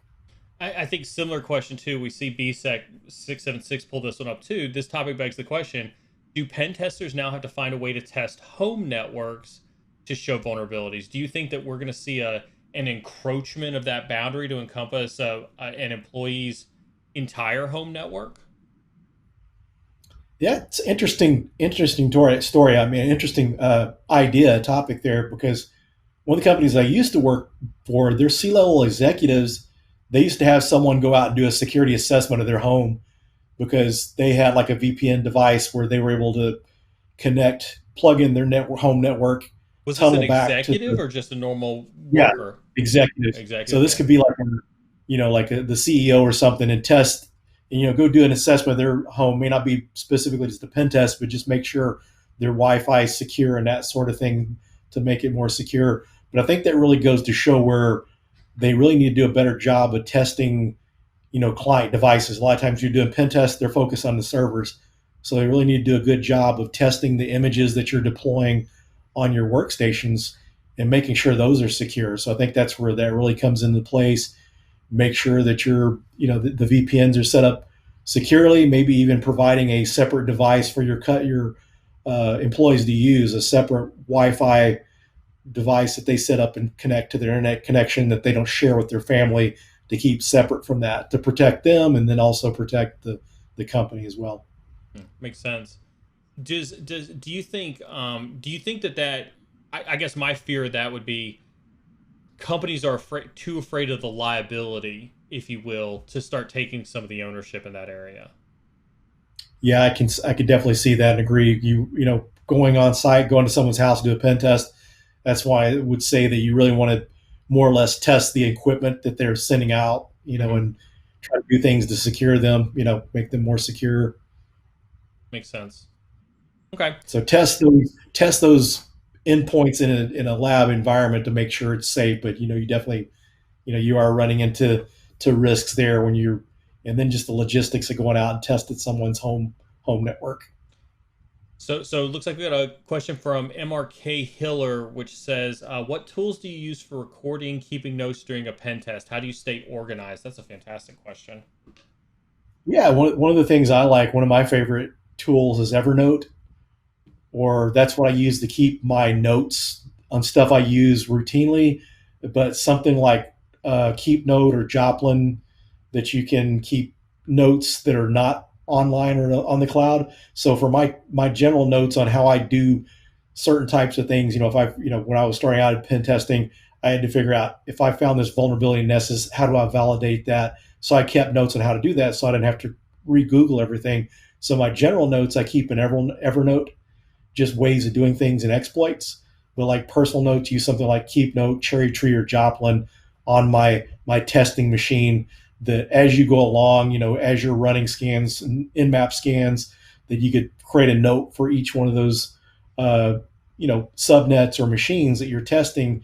You can have, like, for a single IP address, put your in-map results there. If you do different variations with different scripts and different syntax in-map, add that there. If you're running Nikto or other command line tools, kind of put that in there and keep your screenshots in there too as well. Mm-hmm. And there's been cases where I've used like the report template as I find vulnerabilities, start kind of building out the report as you go along too, because it's important to do that, because if you don't, there's things you'll forget. You'll forget how you did a certain exploit. So you can either start you building out the report, or using a note taking tool like Joplin to build that out, kind of a rough outline of your report. Okay. Awesome. I'm gonna remind everybody we're coming up to the top of the hour, looking for last call questions. With that being said, before we do our last topic tonight, we're gonna go ahead and start the giveaway in chat. So we're gonna see Streamlabs come across and tell you the command that you put into chat to be entered in for the giveaway. So if you can hear my voice, and you would like a free copy of Philip's book, the Pentester Blueprint, pay attention to chat right now. You do have to be here. You do have to be present to participate in chat. We're going to go ahead and start this giveaway now and use the command in chat to enter into the giveaway. Continue to submit your questions. Continue to go through there. We're going to hit one more topic, but we're going to go ahead and we should see Streamlabs start to. Yep, there it goes. Awesome. Awesome. So you can use that exclamation point raffle. Awesome. So we're going to go ahead and let that run. Philip, we're going to go ahead and hit our kind of last topic for tonight, sir. And this is something that I'm particularly, passionate about because I don't think it gets enough attention, in our industry. And we talk about COVID before, we talk about working from home. And I think just, the Ponymon Institute, which is pretty renowned for a lot of the stats and things like that they put out, they have found that COVID has led to increased hours, increased workloads, especially those in high intensity positions like CISOs, incident responders, penetration testers, all that stuff. I think we can all agree that like when you wake up, your office is, a step away versus, maybe 20 or 30 minutes away and things like that. So there's a lot of stress that gets put on us. And I think that if we didn't have an issue with burnout before COVID, Lord knows we have an issue with burnout now in a post-COVID world.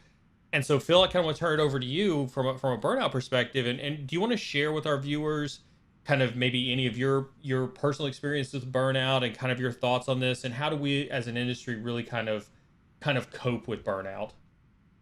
Sure. Yeah. At first, I was kind of confused. I thought you said Pokemon at first, but No, Pokemon. Ponymon Institute. You know those I guys. just got to catch them all. Got to catch them Yeah. all. One of the things I'd say, yeah, this is something we've all went through with COVID. But one of the things that's really helped me a lot, because at one point I was going through a really stressful time at a job, and one of the things I found that helped me was going on a walk, just kind of getting out in nature. Just getting out and walking, kind of helps relieve the stress and get your mind off of things.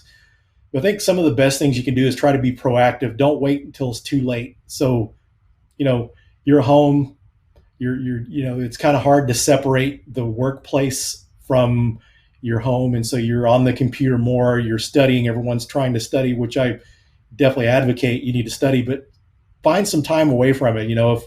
If you're doing the studying, make sure you take some time away to play video games, get some time away from the screen, exercise, make sure you're taking proper care of yourself, getting good nutrition, taking vitamins and things like that to try to stay healthy, because the healthier your body is, the better you're going to be, the more resilient you're going to be against stress. And with COVID out there, when you're having to be exposed to anyone, there's times we have to get out. And so the stronger your immune system is, the better you're going to be able to protect yourself against that.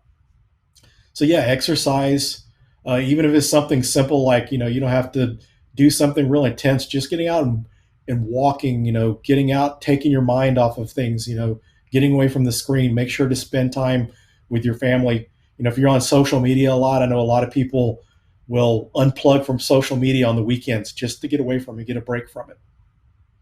What's what's what do you think is what do you think the number one cause mentally and emotionally that we have in cybersecurity that makes us potentially maybe more susceptible to burnout than maybe some other industries or job professions or things like that?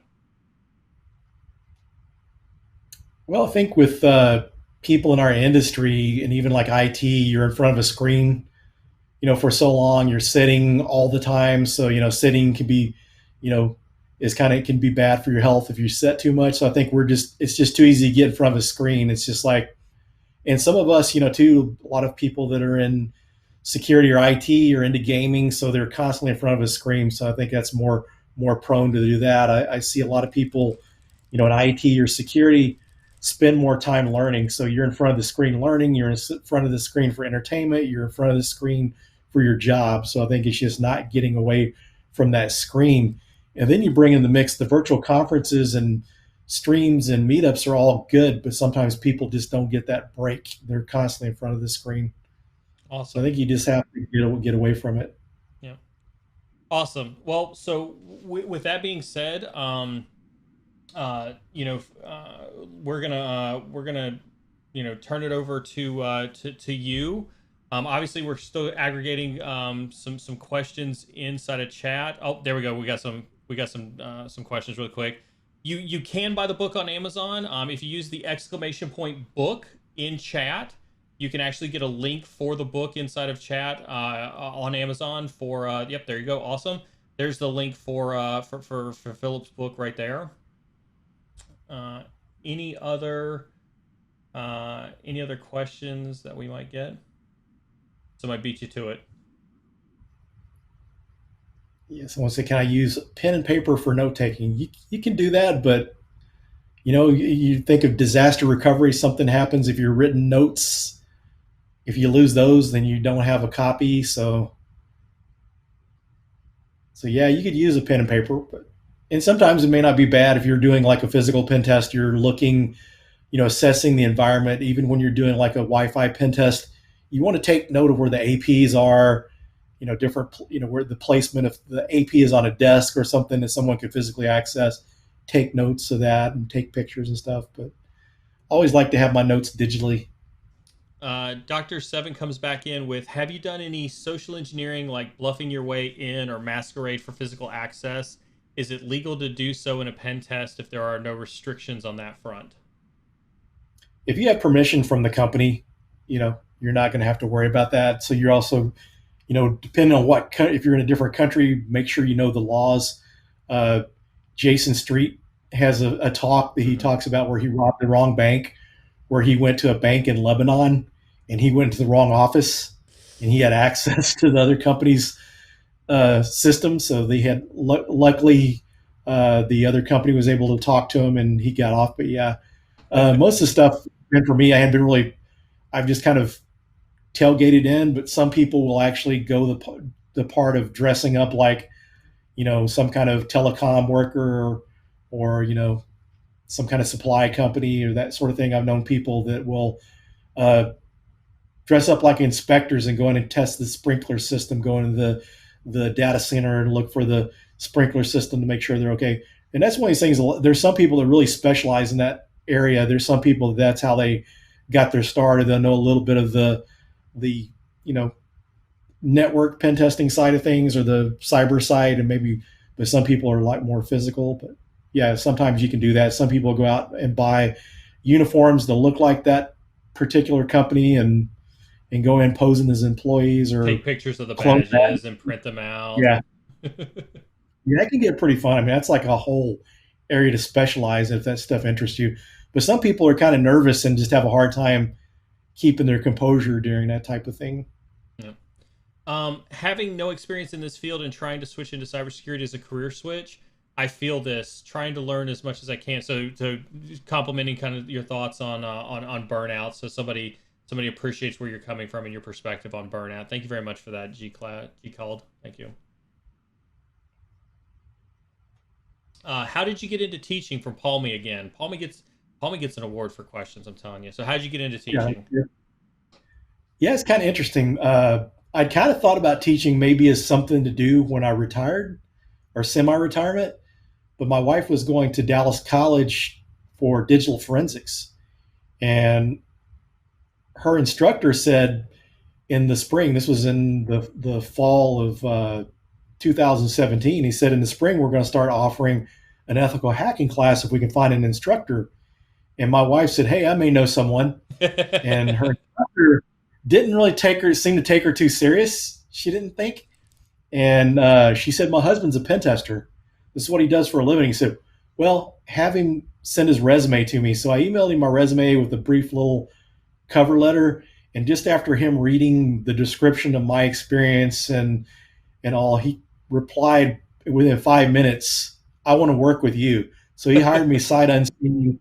I went to work for the college and I really enjoyed it. It's really something I enjoyed a lot better than I thought I would. And my first semester, they told me, said, "Yeah, you need at least 5 students for the class to make. If the class doesn't make, you can still teach it, but you don't get paid." Mm. And I wanted to teach, but at the same time, too, I wanted to get something for my time to show up, pay for my gas money. So I actually went out and marketed my class. I went to Dallas Hackers Association and announced my classes, and so I was like the first teacher in years to fill up night classes. So from my powerlifting career and being goal oriented, is always a goal to try to fill the class up. So, but yeah, I got in and really enjoyed it, and I never would have considered going completely more towards the education side. But now working for INE, that's my job is teaching this, so I get a lot of enjoyment from it. And one of the things I've seen is I was always competitive, and I found out, like I mentioned earlier, that sometimes the world needs coaches, and I think sometimes that a better role for me is teaching and coaching people. I have a lot of patience, and I love helping people. And one person can only get so much success, but when you can help a lot of people succeed, you get to feel a lot of success. That's a great feeling. And before I got into teaching, I used to watch a lot of movies. I would watch 100+ movies per year in the theater. And after starting Pone School and teaching, I was looking at my movie list in 2018. I thought, I'm not going to hit 100 movies this year. But one of the things I did notice is, I don't have a problem with depression, but everyone has the blues or bummed out from time to time, goes through a little depression. And I noticed I was happy more often. And so it was from teaching and helping people. So it's like people sometimes they say, thank you for mentoring me or this and that, but sometimes I feel like I get more out of it than what they do. So I just feel like it's my calling. I really enjoy teaching. On that note, real quick, let me ask you this: did you ever have imposter syndrome when you started to Yes. teach? Yeah, and I still do. I still do. When I speak at conferences, when I give a lecture, I think, man, that must have really sucked. That seemed boring. But the funny thing is, it's like the feedback comes at the right time. Whenever I Yeah. think that, I get feedback. Oh, that was a great talk. But thing we take for granted sometimes is what and this is one of the things to the people tuning in. Look at Share information. real quick, Philip. Real quick, Philip. Yeah. Mastermind just rated us with a party of 8. You beat me to it, sir. I was looking at you. We were just about to raid you, sir. So thank you so much for the raid, Mastermind. I appreciate it. Welcome everybody to the stream. We're here with Phillip Wylie, who is a cybersecurity instructor, former penetration tester, answering some questions about the cybersecurity industry and penetration testing. So, welcome to all the mastermind guys, and thank you very much for the raid, sir. I hope your stream went well. I saw you were doing some DevOps stuff, and hope your stream went well. And hope everybody learned something. Everybody who's listening right now who doesn't know Mastermind, you heard me say I was going to go raid Mastermind. He's an amazing teacher, another instructor when it comes to teaching programming, coding, and things like that. So we had a lot of questions today about scripting and codes, Golang and Rust and things like that. Make sure you go follow Mastermind's channel because he also does programming streams, and he's pretty amazing on that. So glad to see you, Mastermind. Welcome everybody who just came in for Mastermind's channel. Sorry, Phil. Go ahead back to No problem. back to your imposter syndrome. So yeah, just notoriously, I would give these talks or lectures, and I would get good feedback from it. So you just have to realize sometimes we're our hardest critics, and we expect a lot more out of ourselves. And that's also like public speaking. One of the biggest things that helped me was going through Toastmasters, and the biggest thing I got from Toastmasters is to realize a lot of people that are hearing you speak can sympathize with you, knowing it's not an easy thing sometimes to do. And I just kind of overcome realizing people don't see how nervous I feel, and I still get nervous, and I still have imposter syndrome, and it's just the feedback you get. And also I want to say, no matter what level you're at, always be willing to share with others, because there's things that Neil and I can learn from you. You're on the beginning of your journey. You may have run across things that we haven't seen yet. So always be open to share. And that's a good way to learn from others. And when you get to the point where you've been in the industry for a while, don't be a gatekeeper. Don't think you know it all. Be open to other people's thoughts and opinions. 100%, 100%. And if you come across folks, who don't want to take your opinion just because you haven't been in this industry for a while, those aren't the type of people that you want to associate yourself with. Yep. You want to Question came in. associate people. Yep. This question came in from Tick Ricky. Is Kali the industry's gold standard? What are your take on other platforms? For example, Black Arch, Parrot, or Backbox?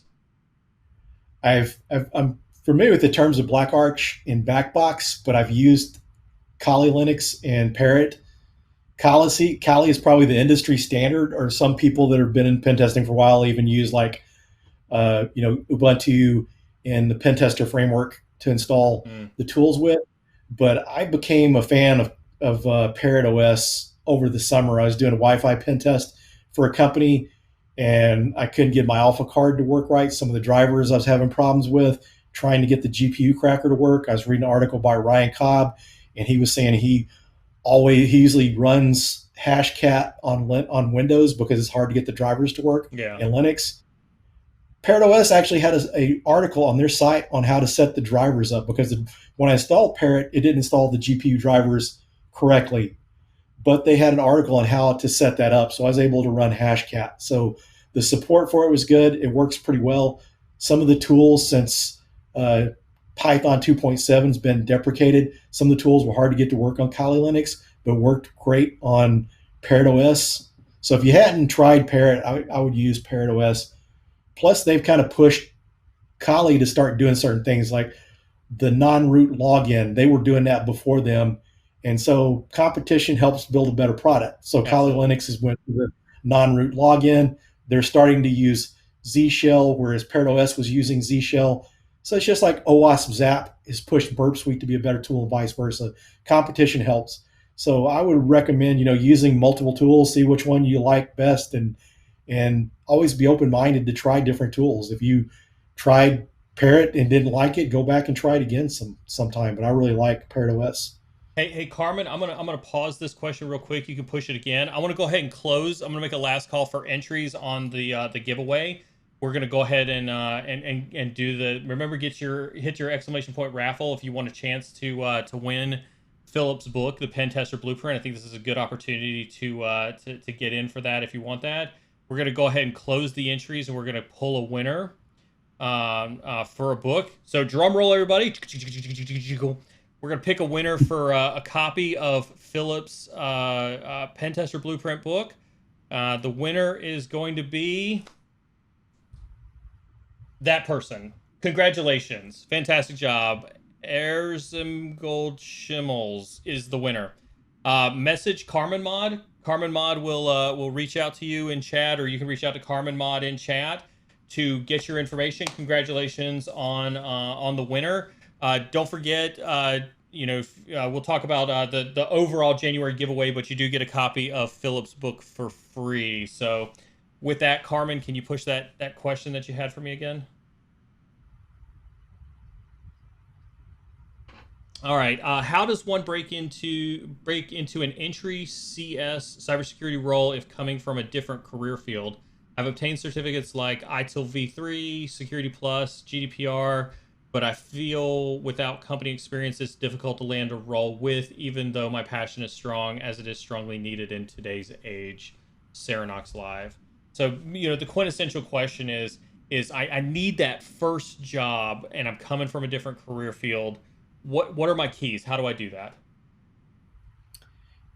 Some of the best advice I can give you there, because it's really tough, because I see people that take my class as continuing ed. One of the advantages if you do go to a school is internships. And when you don't get a degree in the field, then it's a little harder to get internships. So you're really going to have to rely more on networking. So it's kind of hard to do that physically, but your streams like this, your different Discord channels, your virtual meetups, your virtual conferences, LinkedIn, get out there and network with people. Before this job, my previous 4 jobs I got jobs through referrals, people I knew. Mm-hmm. And so I didn't even have to apply. I didn't have to go online and look for jobs, or I didn't have to worry about recruiters. These were people I knew that worked at companies that referred me or actively tried to recruit me. There were employees there and not recruiters. So the networking helps a lot. When people come to me a lot looking for entry-level pen testers, and I'll recommend people I know, not only my students. And one of the guys that I know from Dallas Hackers Association was a recent college grad. I knew his skill set, knew he was sharp. He had presented at conferences, and someone was looking for entry-level pen testers, so I referred him because I knew he was looking for the job. So when you go to these meetups, when things are physical again, don't just hide out in the dark corner. Introduce yourself, talk to people. They get to know you. They know what you're interested in. They'll be on the lookout for you. So that's going to be the biggest thing to help you there. If you can find some nonprofits, volunteer your services, do some pro bono work or something like that. Uh, I tell a lot of people to get pen testing work that way. Find a nonprofit that you can do some vulnerability scans for, or do some IT work, that sort of thing. So that's a good way to get in. For pen testing, you could do bug bounties, getting that bug bounty experience. Once you go through bug bounties, you can describe how to do a pen test and interview for a job. Over the summer, I was talking to a recruiter, and he said it's easier to find web app pen testers because people are coming in through bug bounties. So it kind of validated one of the things I'd been telling people. And like your pen tester, your bug crowd, they have their next gen pen test. So as you're working on their bug bounties, you can get selected to do pen tests. Synac Red Team, they perform pen tests, so you can get on with them. Also, Cobalt, they're a pen test as a service company, so you can interview with them and get assigned contract pen tests. So that's a good way to do that. So especially from the pen testing perspective, it gets a little more difficult on your other IT roles, like your blue team jobs like that get a little more difficult. But if you're wanting to get into the offensive side, your bug bounties and that sort of thing, competing in CTFs, even some of the CTFs, some companies will hire. Raytheon a few years ago at a conference in San Antonio or Austin, they made an offer to someone that won their CTF. So participating in those, sometimes these companies will buy lists from these conferences to look for people. How you rank on these CTFs could, possibly help you get a job or whatever. And CTFs are not always hacking related. It could be other security skills too. Well, and I think you mentioned the networking thing. I just kind of want to harp on that because that's one thing that I stress to people all the time is establishing a network. That's why for folks who are listening now, if you hit the exclamation point guest, you can get Phillip's socials. So if you don't already have Phillip's social links, you can get those with exclamation point guest. You can hit exclamation point socials and you get mine. And I always tell people like that's the two things that I would do is I would reach out to folks like Phillip and myself, establish those connections and start to build that network out. So glad to hear that one from you as well.